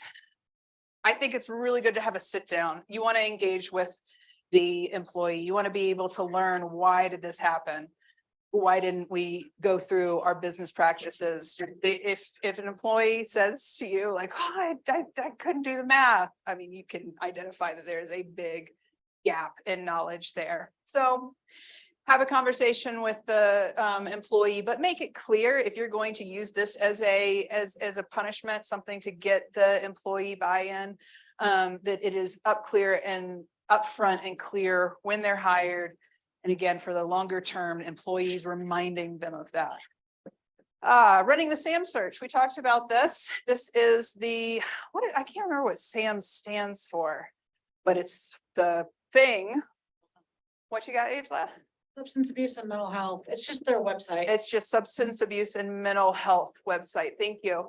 So that's what it stands for. But you are able to, if you've got a potential employee's name, you're going to be able to look them up and see, do they have a prior violation? Are they jumping from restaurant to restaurant, from bar to bar, from grocery store to gas station, because they keep getting fired for selling to their, younger brothers, or like allowing that to happen. This is something that's a little recent, and it has been a very helpful tool for some of my clients to be able to look through. Especially, I had one that was applying to be they were applying to be a manager. Now, a manager background check may have caught that previous violation, but that's just not something you want to have as part of your company culture. We also talked about the date on the sign-in sheet before they begin work that day. What is today's date? It's going to remind us. Why are we talking about the date? Oh, I have yes. to correct myself. It's the sale of alcohol to minor search. Ooh, well, Yeah. that makes even more sense. it does. SAMS stands for Sales to Alcohol Minor Search. That does make Makes more sense. That would sense, yeah. narrow it down. Yep. You're not looking at maybe everything that your employee has done, just if they have these sales to alcohol minors. That's very good. Yes, Sam. Yes, sir. I want to make a point on this database. This is not a criminal database. This is a database only of adjudicated administrative violations. That's all. And it probably runs behind in time wise. Because you not only have the 8, whenever the investigation's through, you have the 8 days, you have the notification. It has to go to adjudication, has to be approved by the commission. So this is not a real-time database. Now, if you want criminal violations, you have to go through the regular criminal violation procedures to get criminal background checks. The other way to do that is to ask on your employment sheet, have you ever been arrested or sold to a minor? But I don't want a misrepresentation here that this is anything real time. It's administrative only and it's adjudicated. It's brought out by DABS. They could skip the country, skip the state, and their sale to minor will never be adjudicated. So that's the nature of the database. Yeah, absolutely. And it does not necessarily contain a lot of history for the off-premise sales because they were collected at the Department of Highway Safety. They should be scrubbed. But under law, only with this law change May 2nd, does DABS have authorization to put the off-premise sales onto that database. They've been doing it before as a gift, but as of May 2nd, the easy law is getting caught up with the way we do business. It's catching So, up. okay. That's great. Thank you for that clarification. It is a tool. It is a tool in our tool belt that we're going to be able to use, just like everything else that I've been talking about today. There's a reason that I've been talking for 40 minutes. It's because there are so many different things that we can use, and there's no one that's going to be a fail-safe to be able to achieve our goals of no over service and no sales to minor. So let's see, I think the last thing that I wanted to do was just to go over the biggest things that we have. Say it with me. There is no math. That is the biggest one. We're going to know today's date. We're going to ask, are you 21? Remember how much cheaper that $100 reward can be. Now, all of these things are going to be working together, and I would love to hear some questions for you. And that's my final point, is that I want to hear your questions as much as, I mean, even these guys want to hear your questions more. They want to hear, the DABS wants to hear from you, the SBI wants to hear from you, Commissioner Orton, all the commissioners, they want to hear from the licensees. They want to have a partnership. They let me come up here and do this. They had no idea what I was going to say. I could have said anything. I'm not a state employee, but we have trust. They want to trust you. We got to trust them that we're going to have the education. We're going to work together on this. And that's hard to say when I've got clients who've got violations, and it's tough, but you know what? We always get through them. We get through them and we're on the other side, and we go off and we are better handling all the sales to alcohol, which is a privilege here to be able to do in Utah. All right, I forgot to do my disclaimer. I am a lawyer. Unless we've got an engagement letter, I am not your lawyer. Everything that I've said is general knowledge. I'm happy to share. And if I answer any of your questions right now, Also, general knowledge. I am not afraid if you ask something that's a little too specific, I'm going to give you my card and say, we need to talk offline after this. So please, anything I can clarify, go through, comments, always open for more corrections as well. I got nothing. Oh, is this the part where I get applauded? Yay, all right. That's all I have. Thank you guys so much. I sure appreciate it. And I'm gonna go figure out how I can turn off this microphone so you don't hear any of my offline comments. Thank you. Isn't that terrific? It's great. It's really nice to hear from all sides of this issue, including from the attorney that handles violations. And I hope we all appreciate that because really, you know, alcohol, as you know, is no ordinary product and wrongly held devastates a lot of innocent people in the state of Utah. So we thank you. You're the first line of support. And we really appreciate you coming. We're going to take a 15-minute break and then we're going to continue. Yes, no, we have more raffles. Yes. We are going to give away this stuff. Amber is not going home with this stuff. So here we go. Hey, here we go again. We have 9:43. Oh. Amber, for you. 574. Anyone 574? Okay, no 574. We have 601. That's 601. Okay, someone else is gonna pick then, so I'm not doing a good job. Are you 21? It's an opportunity drive. 805. 805. Anyone? 805? Okay, 801. We have 801. Yes, that's correct. So our phone, there's actually. We have to carry these out with Amber, so I am gonna give these away. Mandy online has one, so we've got one. Hey, congratulations, Mandy. Awesome. 753. We have 753. Remember the underage 19 trying to do it. Anyone? Yeah. Check your cards. Technically, yeah. 898. We have 898. All right.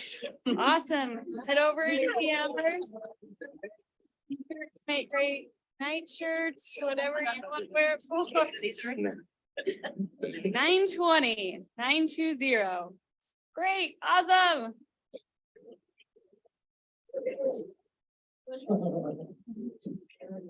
Hey. Nine more will- Right. 764. We have 764.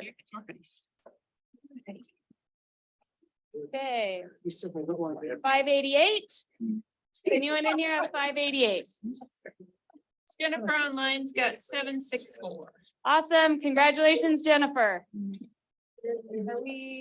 want me to keep going? Yeah. Okay. Why not? No. 829. Jennifer's on it. Okay, 944. Awesome. Go see Amber. She's got it for you. And we'll try and give away one more. 910. Is anyone? Awesome. We got it. Thank you. Thank you. Okay, we're going to take a break. Before I do that, and I'm going to let Tanner correct me or not, but I want to make it really clear. I happen to be a hawk on the underage laws, by the way, and have been acquainted with every DUI law, every underage drinking law since 2000. If you don't like them, you can beat me up with the rest. But let me tell you, the 19-year-old that we asked to go in there with their ID to buy is against the law. For the footy. And they can be arrested and have a criminal charge. The only authorized people under 21 to go in and ask for beer is the Cub operation in code. Yes. So Tanner, do you want to correct me? Am I good? Good. That's correct. So if somebody's asking a 19-year-old to do that, and that's a loop in the law, I told Tanner, we'll try and plug that too. Because we don't want to put a 19-year-old unknowingly in jeopardy of a Class B, losing his scholarship and everything else as an undercover person in the state of Utah. So you might think that through because only Cubs are authorized in code. So I wanted to just draw the yellow line. So, but I think we can thank Tanner. Very few people know 32B, so let's give her a hand. Good, I can tell you that. Okay, 15-minute break and then we'll continue.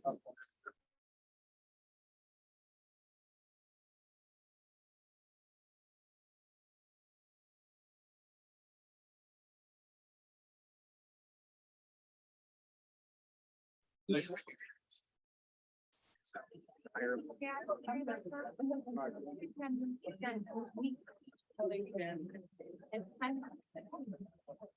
really, this is really an important presentation because it's from the DABS staff and a lot of it's for the off-premise, right? It's for the off-premise folks that are on board here. Because you've already heard allusions to beer being in the wrong place. Yes, Yes. we will cover that. That will get covered. Especially when the labels are starting to look alike. Yes. So you're. All right, can you hear from this microphone? Is it good? Just a little closer. How's that? Perfect. Okay. All right, so first I just want to say Tanner said that we should trust her, but then she stole a bunch of my slides. I don't know if we can do that, but my name's Rob Hansen. I'm the program manager for training for the Department of Alcoholic Beverage Services. My name is Stephanie Hansen and I'm the off-premise program manager. I am Hansen ON, which makes me smarter than Hansen EN. All right, now, doesn't this introduction remind you of a cartoon we used to watch back when we were kids, Saturday mornings, the Wonder Twins? Yes, yes, yes, it does. Maybe we have a little clip about that. Let's check that out. This is his favorite part of the whole presentation. All right, can you start the? Be able to start it.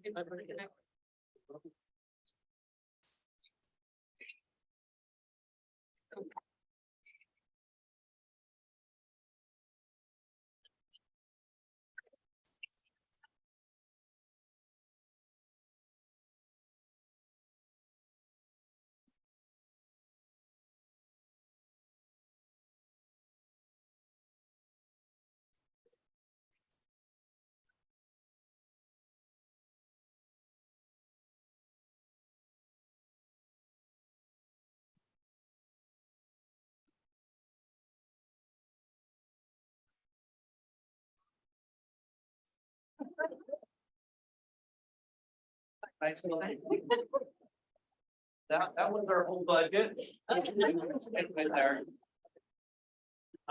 But really, we're all about building relationships. You guys are our partners.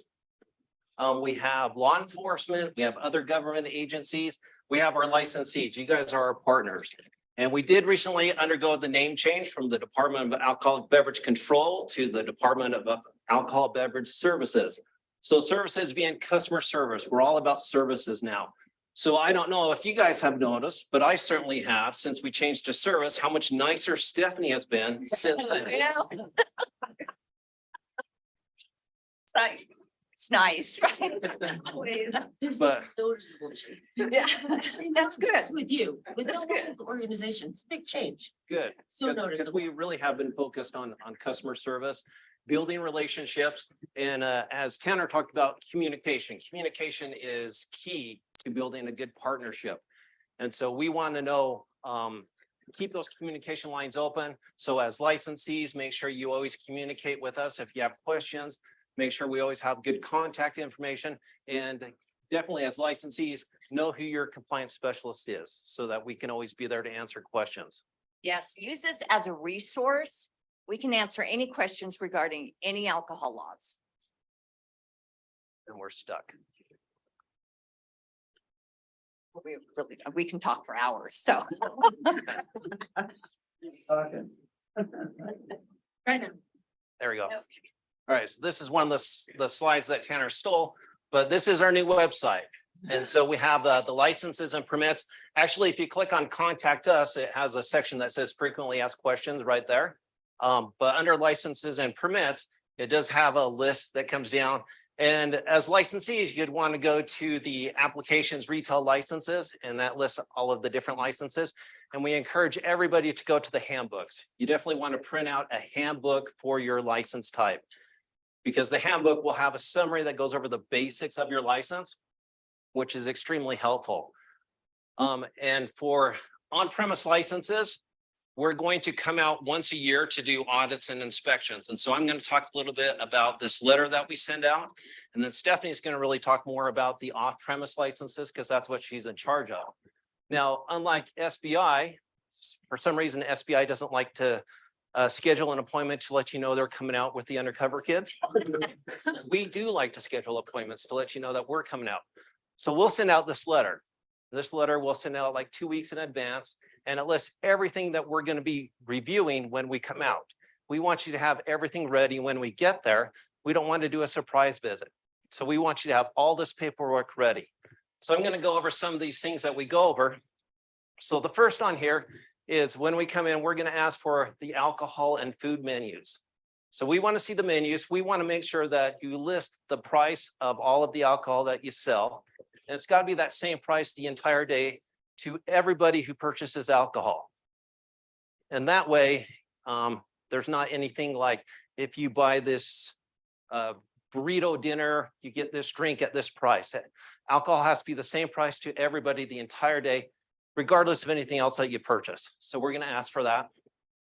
We're going to ask for your food sales compared to alcohol, because some alcohol licenses for on-prem have percentage requirements, where it's you have to have 70% sales of food compared to alcohol for the restaurant licenses. And then the different license types have different percentages. So we're going to ask for that. We're going to ask for your liquor store receipts for the last 3 months. We have to make sure that the alcohol that you are purchasing from the liquor store and the package agencies, you're doing under your license. So you can't send one of your employees down to the liquor store to pull product off the shelf. It has to be purchased under your license, has to be purchased at least 4 hours, ordered 4 hours in advance. So the store employees would pull that off, have it ready for you, and we keep record of it. We're going to ask for your beer purchase receipts. So on the beer purchase receipts, you have to purchase it from the beer wholesalers, the small manufacturers. So if you're a restaurant and you have run out of Coors, you can't run next door to Smith's or any other place to get your beer. You have to get it from your account with the beer wholesaler. So we're going to ask for copies of those receipts. Next thing is we're going to check the ownership and do a management review. So for the ownership, we want to make sure the ownership that is currently there is who was authorized to have that license. We've gone to places and we're like, okay, this is what we have as the ownership. And they're like, oh, that changed 6 months ago. Well, you didn't let us know your license. There's good possibility your license is lost.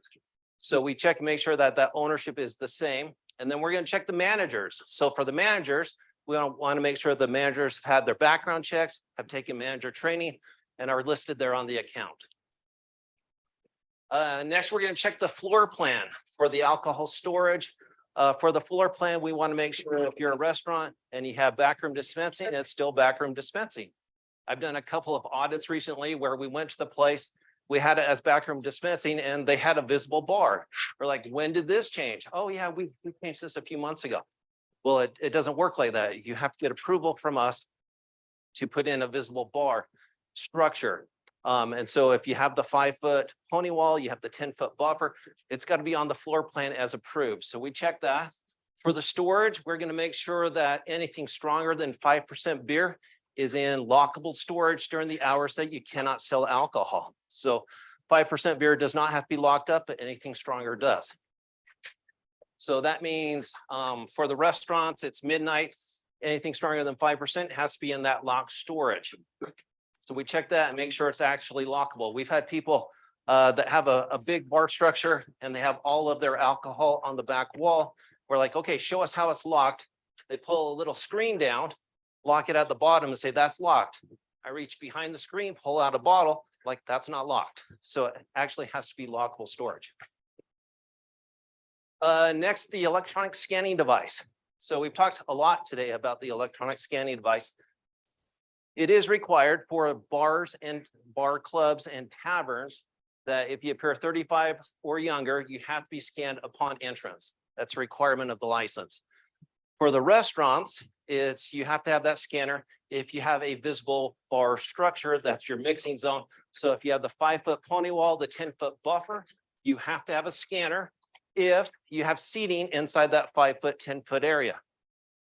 And if the person inside that 5-foot, 10-foot area orders alcohol and appears 35 or younger. If you fail to scan, it could be like $1,000 fine for failure to scan.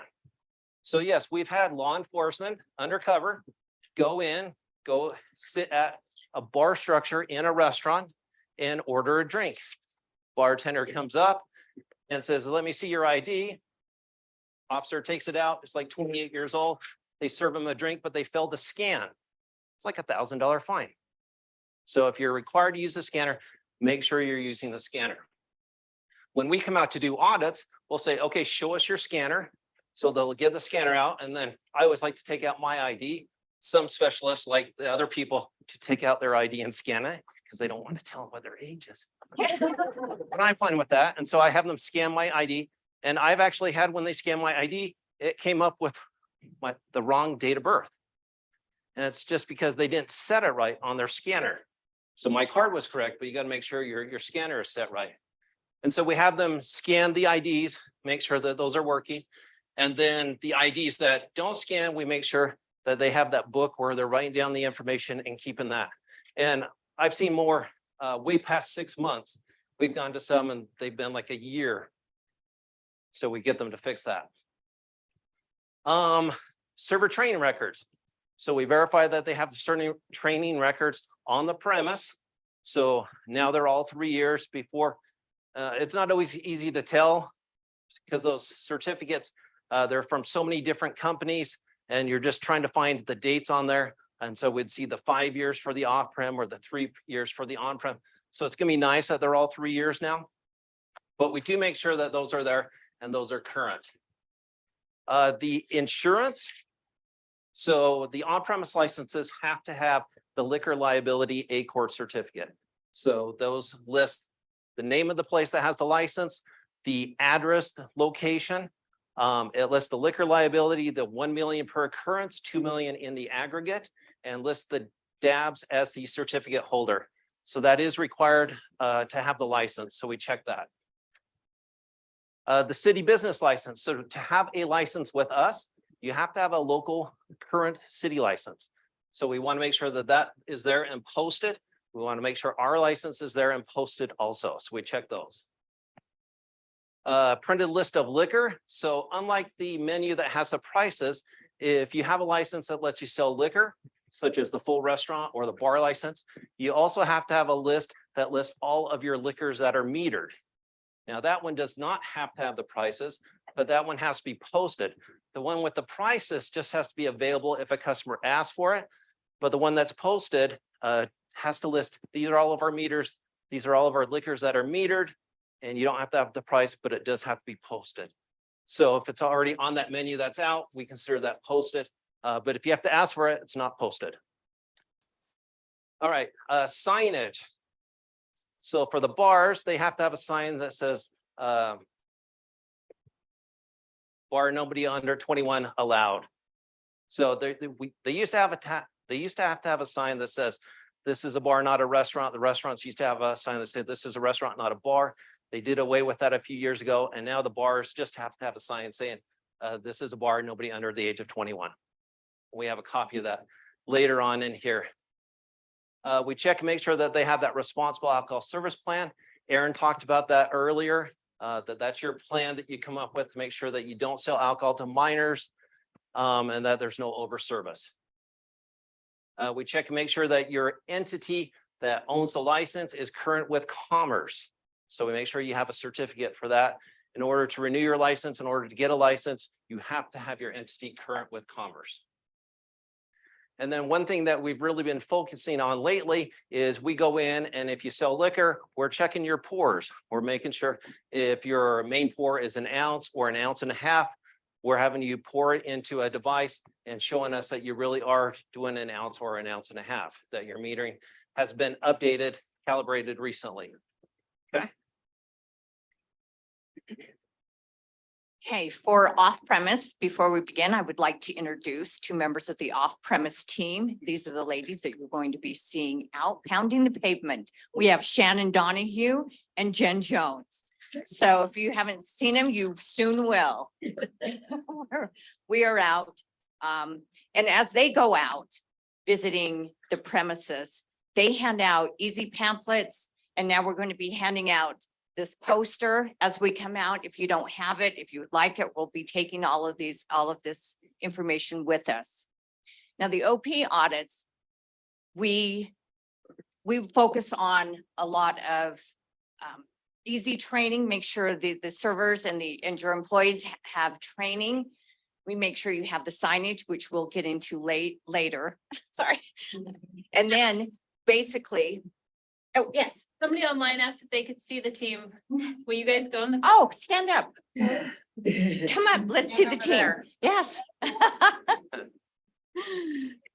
They want to be identifiable. Oh, I'm sorry. This is Jen Jones right here, and this is Shannon Donahue. Is that good? You did, okay. So. No, okay. Yeah. Go back. So if you see these, two ladies hanging out in the beer aisle, that's who they are.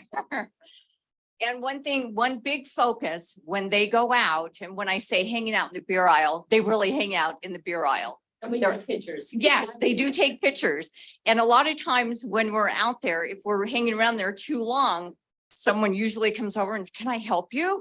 We're like, oh yes, we're with the Department of Alcohol Beverage Services. But what we're doing is we're checking for products. We're doing a huge product audit to make sure that the products on the shelves should be on the shelves. We make sure that there is a divider between non-alcoholic beverages and alcoholic beverages, which we'll cover later. And we'll go through some displays. And what we're seeing a lot out with floor displays and even aisle coolers.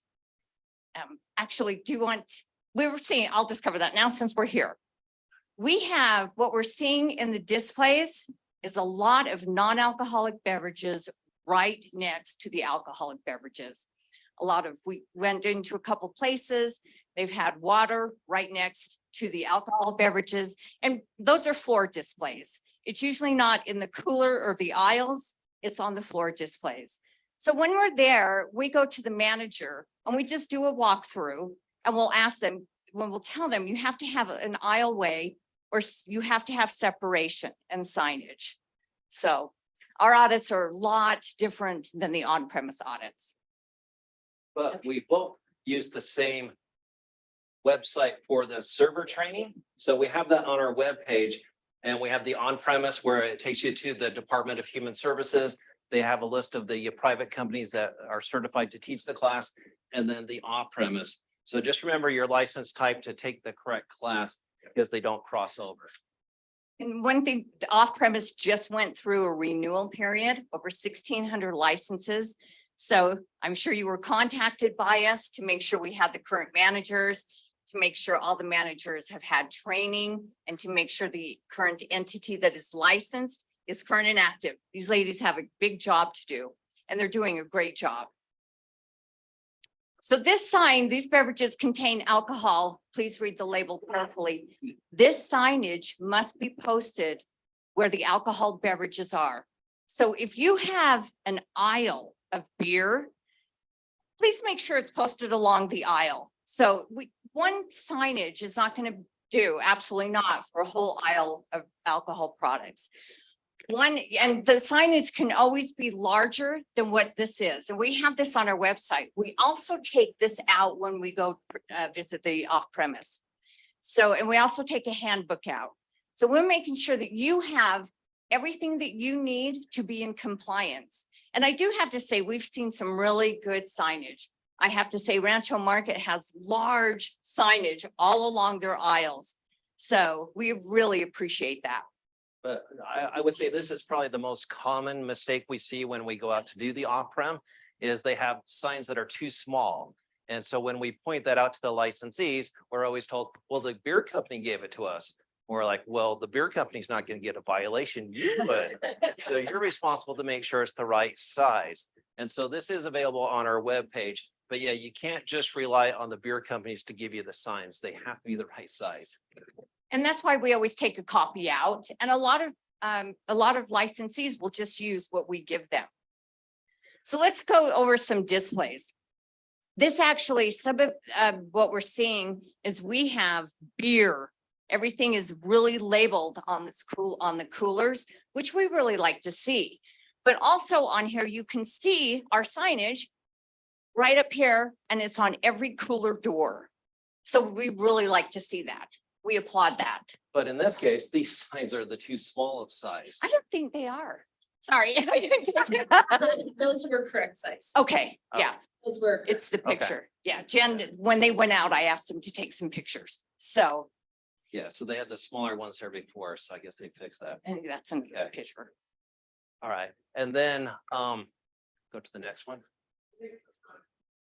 Okay, here we have the alcohol beverages, we have the signage, and a lot of times you have the We ID. That's not mandatory, but we like to see that. So we appreciate that. And what we like to see, well, not the now hiring, but but to make sure that there's a separation. So the cooler doors, so the non-alcoholic beverages cannot be, you can't be able to reach the alcoholic beverages from the non-alcoholic beverages. Yeah, so if you open this door, which has the Coke and everything, and through this door, you can reach through and grab the beer, there has to be a divider in between there. So we tell people to take cardboard, plastic, plywood, something like that, and put between those two, so that when you open the non-alcoholic beverage door, you can't reach to the other side and grab the beer. Even though you can take a step and open the door on that side, you're not supposed to be able to reach beer from the non-alcoholic side if you open that side of the fridge. Yes, it cannot be accessible. So we really, when we go into, whether it's a small retailer, a gas station, or a large chain store, if it's a large chain store, we will walk the entire store to make sure that there's only 2 displays. And then we'll, because sometimes, and I've had 3 displays in a small venue before, and it was just because I was happening to walk by the oil. There was some beer there. So yes. So we, make sure that gets corrected right away. And as Stephanie pointed out, an entire aisle in a grocery store could be one display, both sides. Because that's in the definition of a display is an entire aisle. So. All right, this picture. So this picture, this barrier right here, this divider does not come all the way through. So we would ask that they would move this. Now this that looks good. I hope everybody can see that. Hopefully there's a side view that this is a solid barrier, but with the alcohol beverages reaching out or out a little bit, we actually ask that they make sure that is definitely separated. And you can separate it. On this area, there's food items. So, put something in between them. We don't want, and we get into this, a lot of the products out there started to look like non-alcoholic products. And this is very important. I mean, you are, as was stated previously, you are our first defense, right? Before alcohol, before sales to a minor.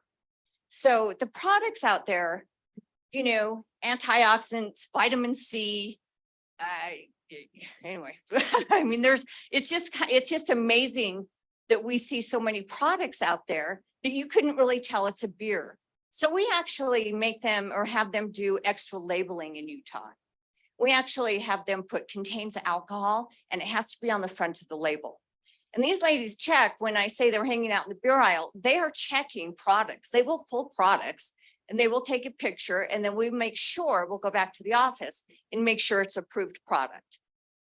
Yeah, what we don't want is grandma's shopping through the beverage aisle and she sees a root beer and she's like, oh, let's get this root beer for my grandkids. And it turns out to be root beer that has alcohol in it. That's the last thing we want. So we wanted to clearly show what is alcohol and what is not. So if you think that, we have everything in place for the stores, but when you get home and you put the alcohol products in the fridge, sometimes, and I have grandchildren, you want to make sure that who's ever opening that fridge, that they know which beverage that they're reaching for. And that's why it's very important for the labeling, and especially in Utah, I've had comments about how nice and how great the labeling laws are, because it really gives us it gives us a lot of, so we can make them say contains alcohol or extra labeling where other states do not. Okay, so this is a water fill right here. And right before here, there were big stacks of water. We are seeing so much of that. Please make sure you do not have the alcohol beverages next to the non-alcoholic beverages. We've had people send us pictures saying, hey, this is what we want to do on a display. They will email us a picture so we can see what they're doing. And then we'll say, absolutely, that looks great. Or can you please make a walkway, make sure that there's no non-alcoholic beverage next to the alcohol. Or like a floor display of beer in front of the Slurpee machine. Yes. Some places, if they're small, we've seen, the places are so small that we're walking and then there's a stack of beer somewhere. We really say, oh, you can't have this here at all. And even if it's on the floor display in an aisle, they still have to have the signage on that floor display. And that's very important. So we've been to a lot of places that we'll walk down the aisle and there's floor displays, but they have no signage on. So then we'll say, here's the signage, please put this up. You can fold it under, we make it so you can fold it under and the signage part sticks out of the floor display between the stacks. All right, so let's stop it right here and see, do we have any questions on displays? Any online? Wow, sweet. All right, so now you got vendors. Okay, so now we have on the website an approved beer list, an approved product list. So if any retailers have any questions of what they can sell, they can actually go to our website, go to vendors, and then we have approved beer products. This is updated every 10th of the month.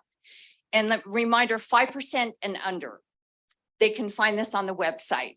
And if you ever have questions about a product, call us or email us, call or text. You have my cell phone. It's on my business cards. There's some on the table. And we'll look up a product right away. So if Shannon or Jen are at a place doing an inspection and they find a product that's not on this list, what happens? Well, right now we'll take a picture of it. And we'll make sure. We've only had this list, I believe, up until July. So what we have at the office, a huge, not a database, but a huge document that goes back years to make sure that that product that the product has gone through the label process and that we've approved it. We have found a couple of them. So we contacted the distributor and wholesaler and they immediately got the paperwork in. All right, so do you give them so much time to remove it from the premise or? If we don't hear anything back, yes, but we've had every time that we've had to contact someone, they've been in great communication, right? They get right back to Shannon. So Shannon here, she does the labels and she is our product knowledge person. She can walk in a store and immediately know what should be there and what shouldn't be there. Okay. All right, so here's the alcohol warning sign for the on-premise licenses.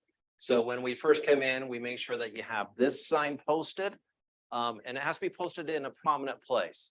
So if they have a bar structure in the back and they only have the sign posted there, that won't work. This sign needs to be posted in a prominent place where you first come in. Now, we've gone to some places and we're like, where's your warning sign? And they're like, oh, it's in the bathroom, in the women's bathroom. We're like, what are you from, Texas? And they're like, yeah, Texas, it's required. But in Utah, it has to be posted in a prominent place. So if you have more than one entrance, it should be posted at each entrance. And along with the beer signage, we've been to places that it's kind of been obscured by products that they'll hang in front of the sign. We ask them to move the products or put extra signage up. And then here's that bar sign. Now, this bar sign has to be at the regular bars. It does not have to be at the equities and the fraternals. So equities are the country club members. Fraternals are like the Elks and Moose. They don't have to have this, but all the regular bar licenses have to have this sign. So again, this has to be posted in a prominent place. Also, keep it at your entrance where everybody's walking in and can see that. All right, and then we have a new manager training course for the on and off prem. So before we had an in-person class, we had an online class where when you signed up, you would get an email a day or two later with the link to take the class. Well, that has now been replaced by this, where you create a SABA account in the state system, and then you can pick the on or off prem training. And then as soon as you sign up for the class, you automatically can start to take that class. So there's no more waiting for an email from me to start that class. And so it's all online now, still the $25. But at the end of the course, you can print out your certificate. One thing to point out is this SABA certificate will no longer be on the DHS system. So the public can't look up these certificates. Only the person who has taken the class will have to print that out and give that to their employer. So that is a little different now, but you should be aware of that. Yes. I have a question back on the previous slide. Do we know why the clubs don't need that signage? The equities and the fraternals, because they have really great lobbyists. We have had some trouble lately, so that was why I was asking. Yeah, that's, the legislature decided that. Yeah. This should be posted right at the entrance too. Like if you're going walking into it, it should be right there. It really is. It's because the equities and fraternals can have minors on the premise. That's why. Yeah. So they have to be accompanied by somebody who's 21 or older, who's a member. But yeah, minors can be on the premise of the equities and the fraternals. But the regular bar licenses, no minors on the premise ever. So. And I'll clarify that, not in the bar lounge area. That's what I was gonna say. So this isn't, so they shouldn't have to have it anywhere. Right. So the equities and fraternals, they have a bar room where minors cannot be, but a lot of them have a bunch of other rooms where they have Boy Scouts, Girl Scouts, all these other functions where minors can be. Okay. And a minor can momentarily pass through, but they cannot linger and they just can't be in the bar area. Yeah, I'm aware of that. I just wondered why they didn't need a sign to say you're not allowed here. Yeah. Anyway, okay. All right. One thing too on the training, I want everyone to know that we will always come out. And if you're having a staff meeting, or if you want to do a Q&A with your staff, it is, that was previously said, it is free of charge. And we would definitely love to come out and visit with your staff. And sometimes it's better if you want us to go to the store and do a one-on-one, or, you know, we've been to several staff meetings. And it really helps. It's really helpful to the employees because they hear the same information and you don't get bits and pieces from other areas. Yeah, we'll bring out a training specific for your license type. So yeah, a training can take like 45 minutes to an hour.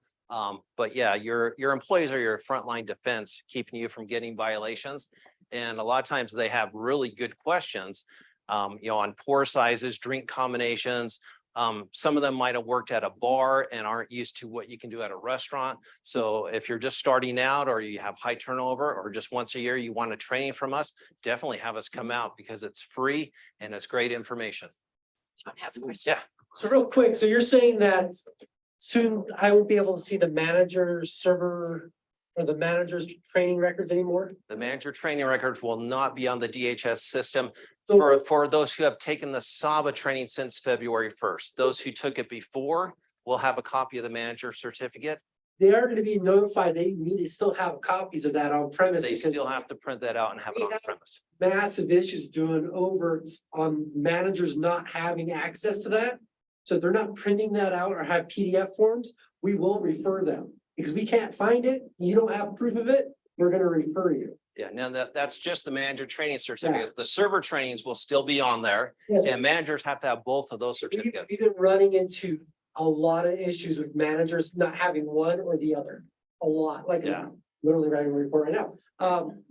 So that's what I'm saying. I just want to make sure that they are. All the people in this room and listening, that they understand they better have that printed paperwork now. Yeah, and that's even a huge part of the manager training is we have a whole section dedicated to, you have to have both certificates. But we'll still go out to a place where they just did manager training and we're like, where's your server training? And they're like, doesn't this count for server training? We're like, you just took the class. It tells you got to have both. So Yes, we know it's an issue, even when we go out and we're hearing that, well, we don't have that training or we didn't know.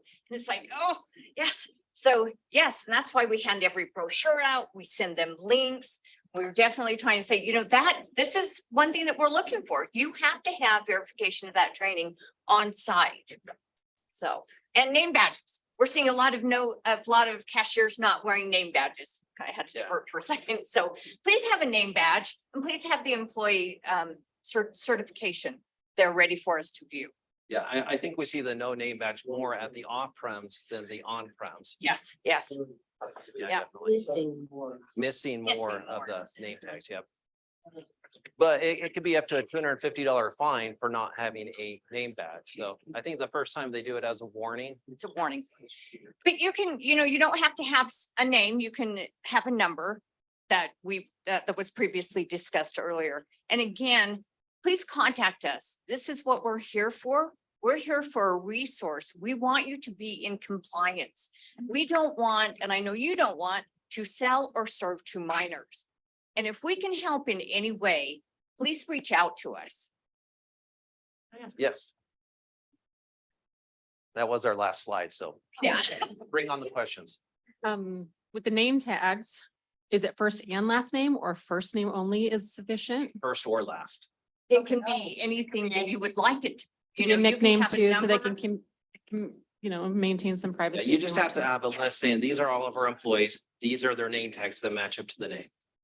Can be a number, it can be Minnie Mouse, Yes, doesn't matter. just as long as you have reference. Yeah. A lot of people don't, a lot of for safety reasons, maybe when, you don't want to have their name, but you have to have reference. Right. So if I have number 23 or, Superman, you have to be able to say, oh, this badge, number 23 or Superman is Shannon Donahue.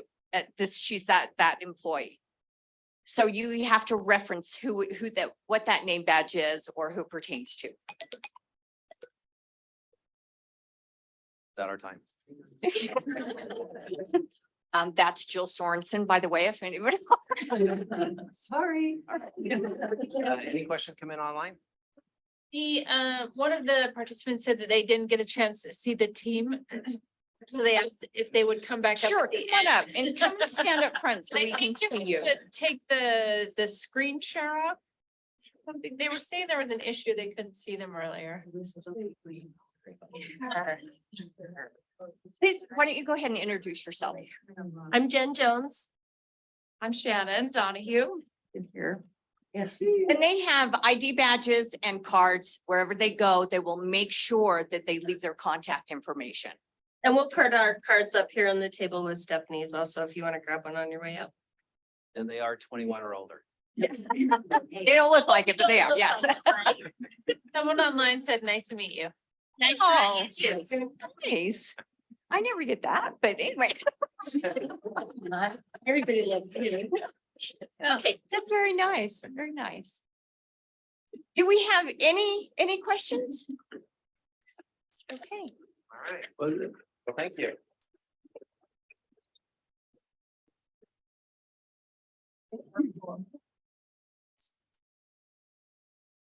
Hey, Art, we're gonna have you pull the raffle. A few things off. Raffle.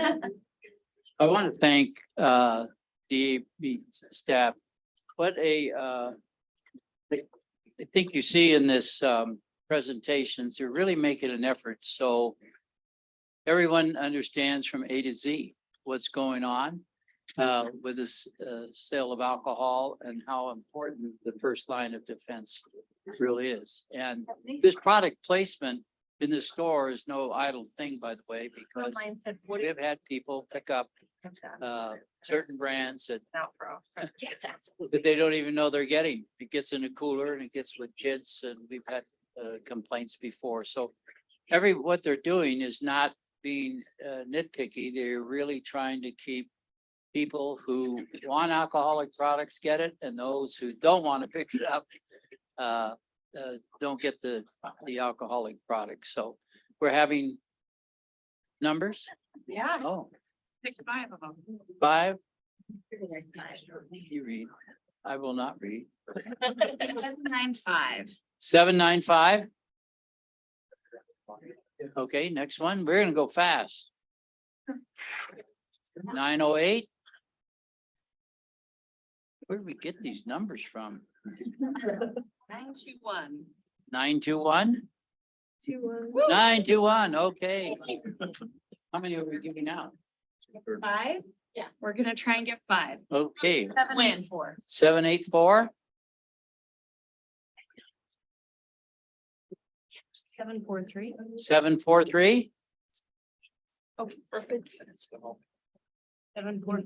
745. There's only 3 red tags left.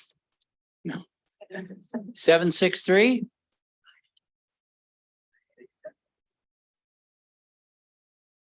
844. 844. What a bunch of losers.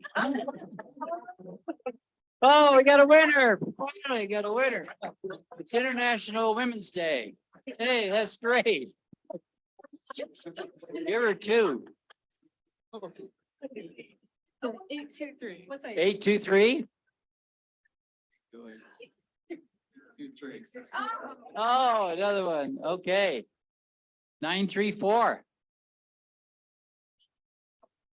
Well, some of you fudge will be here forever. 924. No honesty. There's no honesty.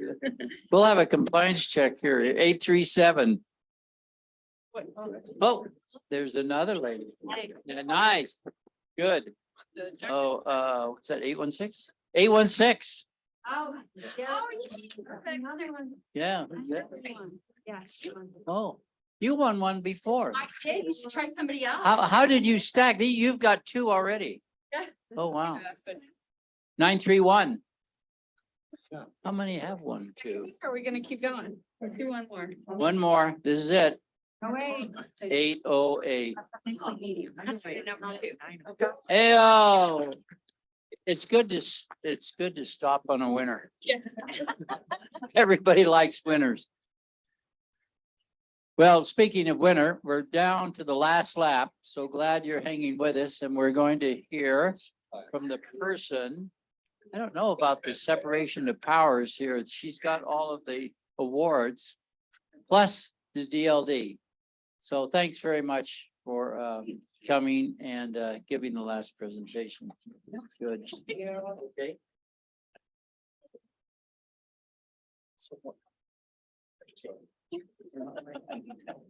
Okay, and this is my first time giving this presentation. So if I talk too fast, just let me know. So I'm actually really excited about presenting this to you guys. This has been a huge project in my section. I've been with the quality assurance and the driver license division for almost a year now, so I jumped in right in the middle of this. But it's been a very life-changing thing, at least for me and for other people. It's helped to alleviate some problems, and it's been really cool to see where ID and everything's going. Thank you. Okay, so the Utah MDL mobile driver license. So this all started back in 2019, where it was introduced into legislation. Next, it was passed in the 2020 legislation. And then we were able to start the 2021 pilot program. And that's where we started doing live sign-ons and going to like America First Bank to actually sign people up to see how they would be interested in it and to see how easy it is to actually get signed on for this. And then last fall, we went into the actual production of the app. If you need extra training. Sorry, mouth's already getting dry. So what is the MDL?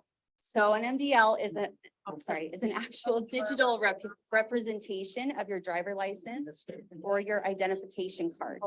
So this means that it's an actual extension of your physical credential. So it's like the same. It is an encrypted data package that lives on your phone or your mobile device. It is an electronically verifiable identification. And it puts the control of the data sharing in the hands of the credential holder. Prevention. So that you don't risk getting in trouble. So what is not an MDL? So all of the misconceptions out there. So the MDL is not a picture of your physical driver license or ID card. It is not scanning a PDF 417 barcode. The MDL holder should never show credential info. And then relying parties should never take the holder's device. Everything can be done by the holder sharing it with somebody else, but there's no touching each other's devices. So how it works is the customer signs on for the MDL. Then they get a QR code that is good for 1 minute that they can then share with the vendor or the company that they're at that moment. After that, that code disappears. So every time you generate a code, it's going to be a brand new code. It's not going to be the same every single time. And that code is going to be able to verify that information with the driver license division and everything's live. So why use a mobile driver license? So one, we're going to be confirming identity. It's going to convey what your driving privilege currently is. It's trustable because it's linked to your features on your actual driver license. So if you're logging into the app right in front of somebody, it's going to do a facial recognition with the picture that you want to have on your driver license. It's going to compare your current features to that picture.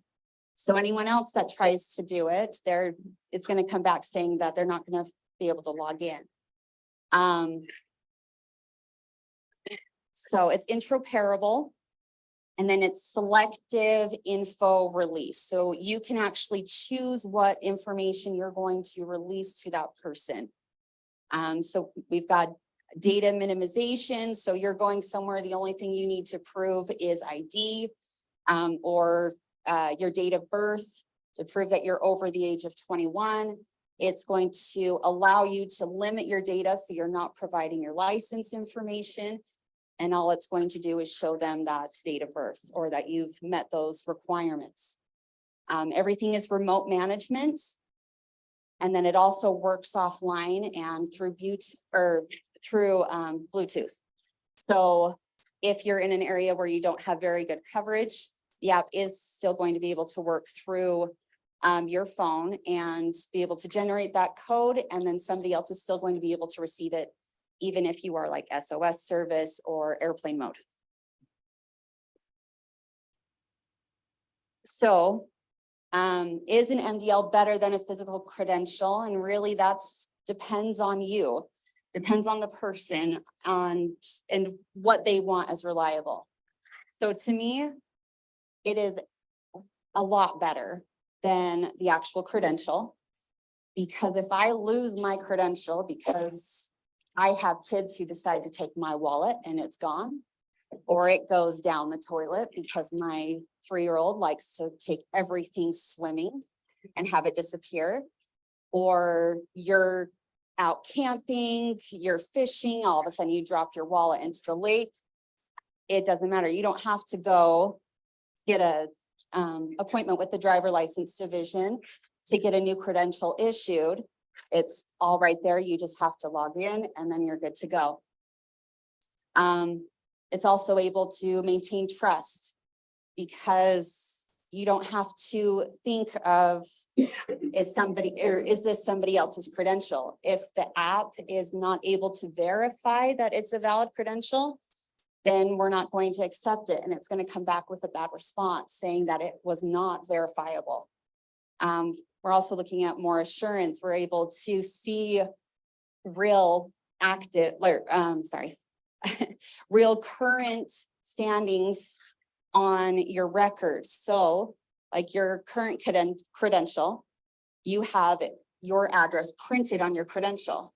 You could be a college student, be moving around and just updating your address on the driver license system. And once you update your address, the only way to get a new printout is if you go in and get a new license and fill out the application, pay the fee. But with the mobile app, it just notifies you when that update has been completed. And then your credential shows what your record is currently showing. Also, someone mentioned the under 21 licenses all being vertical. It's not always the case. That is when the credential is printed and a license is valid for 5 years to 8 years. You can also renew your license up to 6 months in advance. So if someone is going to be turning 21 shortly, they renew their license early, they're getting an under 21 license in the mail. Even though they will be, they're not currently 21, they're going to get an underage. That license is going to be good for 8 years. The only way to change that is if they go and get a duplicate license and get a new printout. But on the app, it's going to change that information. It's going to go off of their date of birth and say, yes, now they are 21 years of age. It's also good with timeliness. So as soon as you update it, so you go in and renew, now you've got a paper credential. Somebody doesn't want to take your paper. You can pull out your phone and show them what your credential is and be able to verify it that way. So really the idea of this was to create trust and assurance. So it's trust for accepting physical credentials from issuing authorizations, looking at issuing authorities, building credentials based on standards. The photo is used to match the person to the credential presented. And then advanced security features are used to determine authenticity.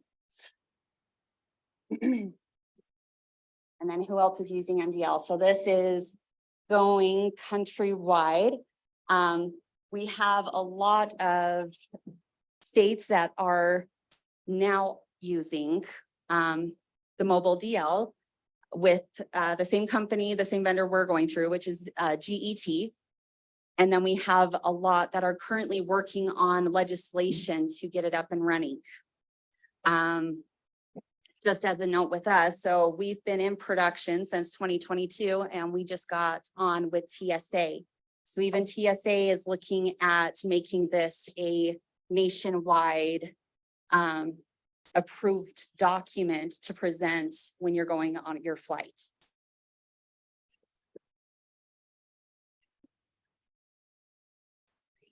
Okay, so with this now, sorry, would you mind going to the thing? And Are you gonna share? yeah. Okay, so I'm going to try and present this for you guys, so you guys can kind of see live. So there's two different applications. So one's for the customer and one is for the company that's making the sale. Get this going, sorry.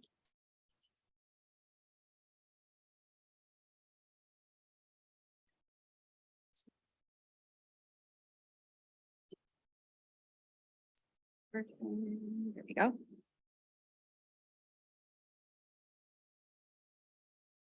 Okay, so these are your two applications. Sorry, and I can't zoom in on it, but one is the Get Mobile ID, and that's for the customer. And then the second one is the Get Mobile Verify. And that's the one that I'm going to open. And, you know, lucky me, with my position, I get 2 phones to hang on to, so. Okay. So when you log into the Verify, you'll have a couple of different options. Sorry, and I'm just gonna move. Sorry, I wish I knew how to change that so you don't see my face on there, but so you're looking at a couple of different options and you can base it off of what your company requires. But you can just require age. So if you see up at the top where it's changing that highlight. So you've got age, just your contact information, full info, and then your custom info where you can actually specify what you want to see when you scan your mobile ID. Okay, so then the mobile ID is based off of somebody's preference on whether or not they want to provide you identifying information or if they just want to provide you with the bare minimum. Oh, sorry. Change this to the QR code so you guys can kind of see what we're looking at. So this is my fake mobile ID just because I didn't want to give you guys the main or my actual information. I don't know if you'd appreciate that. But it gives me the information. So this one is just for my age. Sorry. So as soon as I hit that, it's going to pull up my information.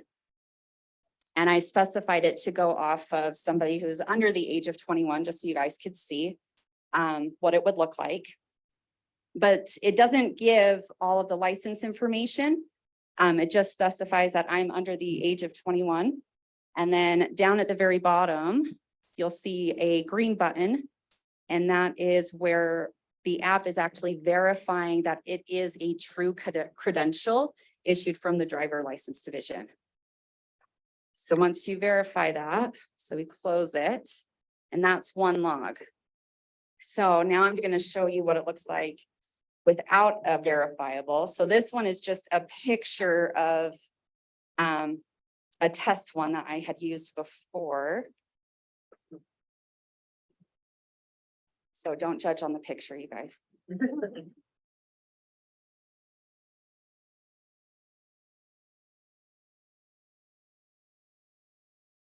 Okay, so if you guys see that, so it says it's an expired token.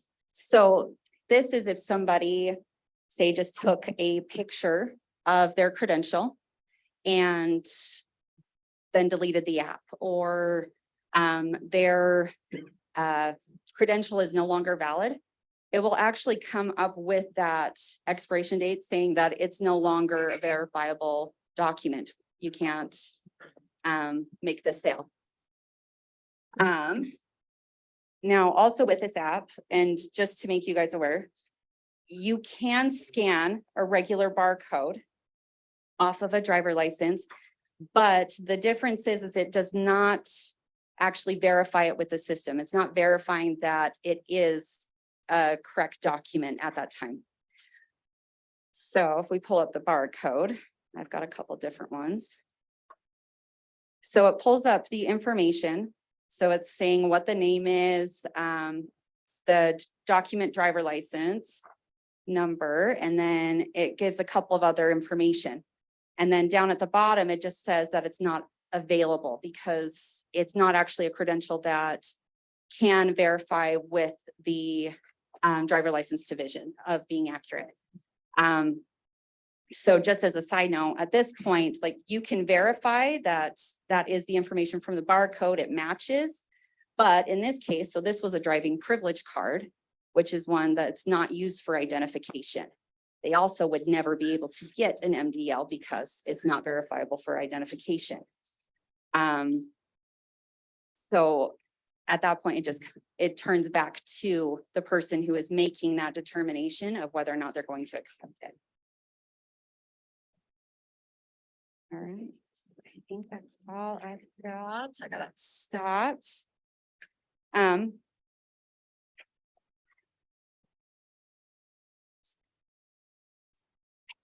Could you go back to the contact information, just so you have that? Thank you. Perfect. Okay, so this is our contact information. So our email address, to have it go to is the Utah MDL, at utah.gov. And that can either go to Ryan or myself. If you guys want to know know more information, or you have a conference, we'd be happy to try to work that into our schedules and present as well if you guys want more information. But we're always happy to help. And are there any questions? So statutorily, there's certain requirements licensees are required to gather when they're checking IDs. The scanners that we use right now, Mhm. the hard copies, is there just a certain button that a person can push just to say this is for out, for a bar? So not trying to pick and choose what they need. Does that make sense? Can you repeat that question into the mic for the virtual audience? Sorry, do you have a? There's a virtual person who's kind of asking a similar thing, so. Sorry, the question I have is, certain licensees like bars and restaurants with, bars are required to scan IDs that have to gather certain information and retain it for 7 days. So with that mobile device, you said that the person's choosing what to share. Is there a button or a choice on there saying this is a licensee, like a requirement button saying, I need my name, I need my age, I need my sex, I need all these certain things that statutorily the requirement for that licensee? Because most people don't know what those scanners are gathering when they're doing that. So There is a way to do that. So there's 3 different options on your mobile ID. One is just for age. The second one is for age and address. And then the third is all of the information, which what you would typically use for TSA. But in the app, sorry, and it doesn't let me take it over, so I can't share my screen again. But on one of the buttons, it does tell you what you've done. So it would be a log of every license you have verified, and you can set it to expire 1 day to 7 days. So whatever your specifications are needed. And then you can also do your full info, which is going to require all that information. So even if somebody says, no, I don't, or I'm just going to share certain things, it's going to change it and say, no, I actually need it for everything. And then if by chance the app didn't work the way that it needed to, you could tell them that you need more information than just their age and have them unlock it too. Right, yeah, I was just kind of, when you said just age, and there's bars are required to collect not a lot of information, but quite a bit from the driver's license when they scan it. Sorry, would you mind if I shared my screen again? It would be so much easier to just show you. Okay.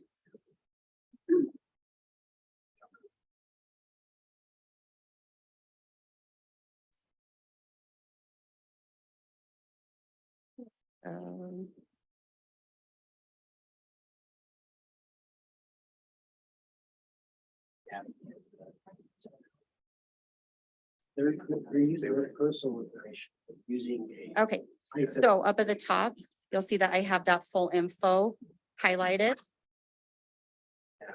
So now when I generate that QR code on my mobile ID and scan it. So now you're going to get all of that information. So it's going to give name, document number, expiration, date of birth, date of issuance, and then, sorry, let me move the picture up a little bit. So it's saying it's verified. I'm going to hit close. Now this button down here at the bottom is actually going to pull up my logs and then log expiry. So you can have it set for a specific amount of time frame. So in this case, 7. So it's going to list everything that I've scanned and I've tried to verify. Everything in green is saying, yes, it was verified. Everything in red was saying that it was unable to be verified through the driver license. Sorry, another question. So the capture application, so the application that you're using for like the business. Mhm. Is it limited on who's able to get that application? So the public doesn't have access to that, so we don't have some random cashier scanning people's digital information? So right now, it is not limited. There's not information that can be provided. But in the customer's hand, that's where they can limit their data of who they're going to share it with. So all of my data, and every time I go to scan something, I have to actually generate that code before they would be able to scan it and obtain that information. So Sorry, what I in meant, that case, like, it would probably at this point be a policy where they have one device or multiple devices from the company. And they would have to come out and say that it is not allowed on other devices. so basically just clarifying, so right now technically a private citizen can have this on their phone. Mhm. And there's a possibility that someone could actually be doing that. Because there's no protection, because there's like, I guess, driver's license division is not. It's basically allowing anybody to download the capture data, the capture part. From my understanding, it's whoever that person is going to be willing to give their information to. With the verify, that information has not been posted. It's just been presented in this type of this type of setting at this point. And I personally do not know what security is going to be involved with it later on. With it being so new and this being my first time presenting, I'm not entirely sure where that's going to go in the future. Yeah, sorry, I brought that up. I just want to No, make it's sure, good. I just want to make sure it's out there. So just to Uh-huh. say it. Yeah. Any other questions? What's the fee for using both apps? Right now with the verify, there is no fee, with the Get Mobile Verify. But for the customer, it's a 6-month trial period. And then after that 6-month trial period, it's $1.99 a year. I have a couple questions from the chat. The first one, which I think most of it was just answered, but the rest of the question is, are we required to take this form of ID at a bar? No.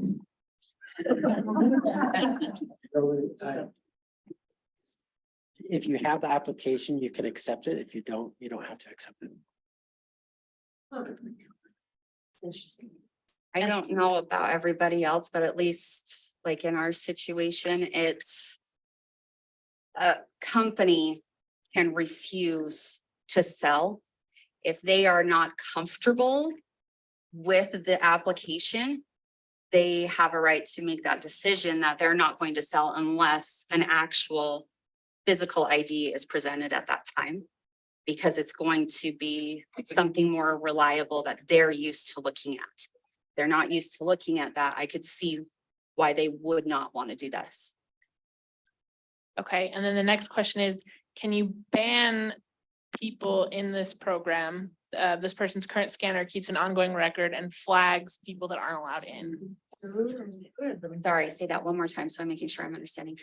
So the current system that this person has, can flag people. So if they've been banned from that bar for whatever reason and they scan their ID, then it'll come up, this person's banned. That I am not sure on, just because the way that the app was currently built and there's not very many places taking it. I don't think that has been built into it. But I don't know where it could go, but that would be a good thing for like a change history to suggest to make it tailored for the company.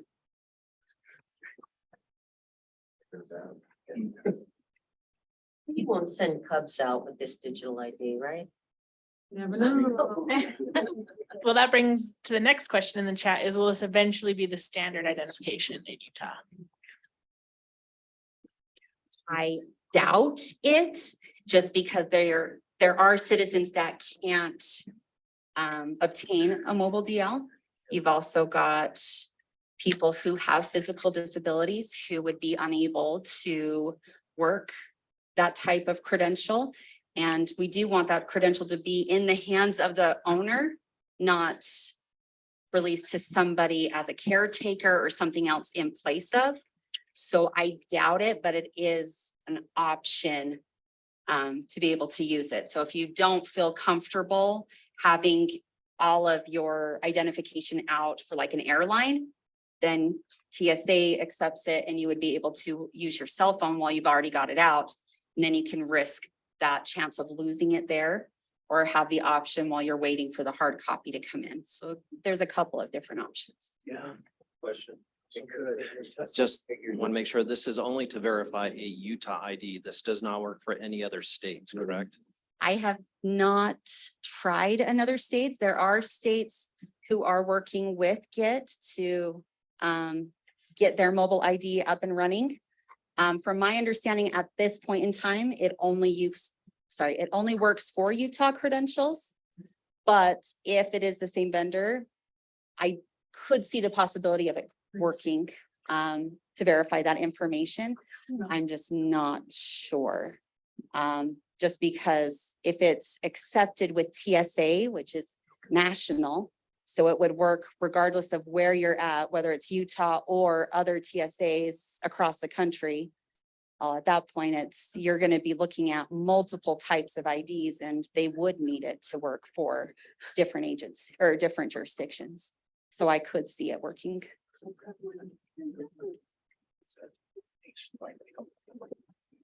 Any other questions? There is a comment in the chat. It says, isn't this more secure than a physical card? For example, we know that this is not money. Yes, because it's going off of their actual physical features. So like in my case where I had a picture of my QR code, if you are watching somebody actually log into the app, it is not going to, or it's going to actually like take their physical features and compare that against their current driver license record. Once it verifies that information, then it will open it up for you to be able to share your QR code. So if somebody else is trying to use someone's identification, then you're going to be able to tell that they won't be, or if they can't open it, then they can't do it. Or the QR code, so a new one generates every minute. So the one that you set up, it's only available for a very short period of time. So if one person uses it and then hands their phone off to somebody else, it's not going to use for them. It's going to come up with an error saying that it was unable to verify the information. You're also going to get that picture. So if you're looking at the log up here, so it's actually showing my picture that's attached to the license, and then you're able to use that to compare it to the person in front of you. So in my opinion, yes, just because they can't change this data. And also this data is registered with the driver license, which has a flag saying that that person is eligible for the MDL. So if they tried to create different information, then it would be still going off of what's on the record versus what we're scanning. And it's not going to come back as a verifiable document, just like the hard licenses, it's going to say that it's not verified. So follow up to that, does it work with ID cards as well, not just driver's license? I believe we have pushed it to ID cards, if I remember correctly. If not, that's going to be soon for the identification cards. It still won't ever be available for driving privilege cards, just because it's not a form of ID. That is just for the privilege to drive.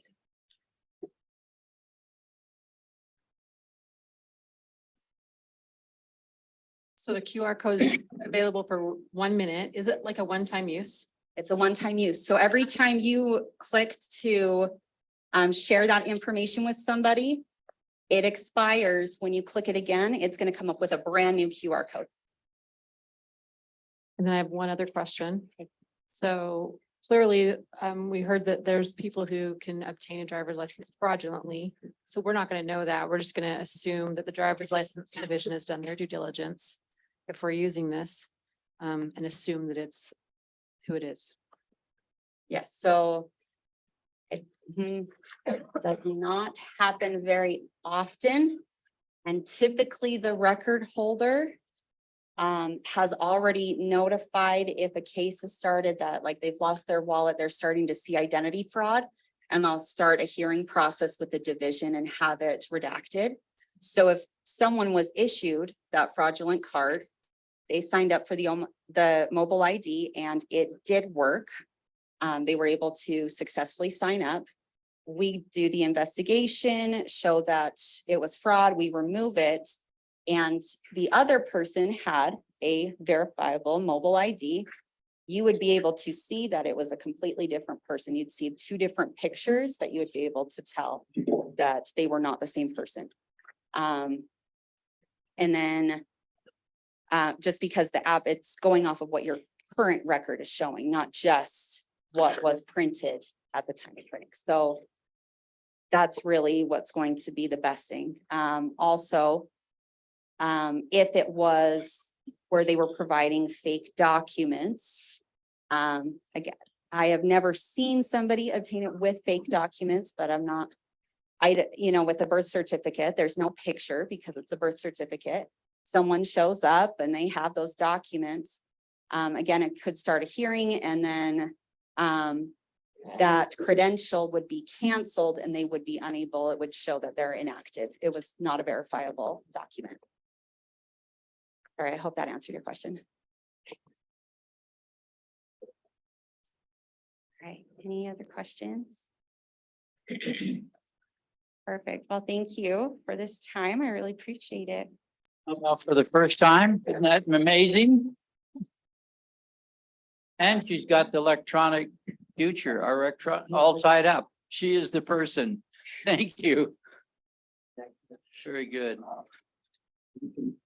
Well, we're going to close and I want you to focus on the end of the room because we would not be here without Amber. Let's give her a hand. She has worked she's worked for over a year, especially on this project, and it really is a contribution. And I think we need to have a big hand for the presenters today. Terrific job. And A big hand for that. one other note about what we're doing, when we talk about sales to minors, for some reason, our most vulnerable kids are being picked off. And it's really hard for them to recover when they go down this road of drugs, e-cigarettes and alcohol. And there's hardly, it's like hunting in a box canyon. It's tough for them to get out. So we want to thank you for being the first line. You are the first line. And I also want to thank SBI and DBS and the other law enforcement. I think they've been generous because when I look at what resources they have, and then they have 3,800 and some odd outlets, you better get your request in early for their resources and their education to help you, because it clearly hope everybody doesn't hit the enter key at once, but you better hit it first if you do. And but we want to just sincerely thank you for investing the whole day and law enforcement for 2 days to really make it a better Utah for us. So we don't have to deal with the adverse effects of excessive consumption in Utah. Nobody objects to consumption that's not excessive. So I want to just thank you for your investment and hope you have an enjoyable day and these seats get awful hard. So I think we'll just be done. Thank you very much.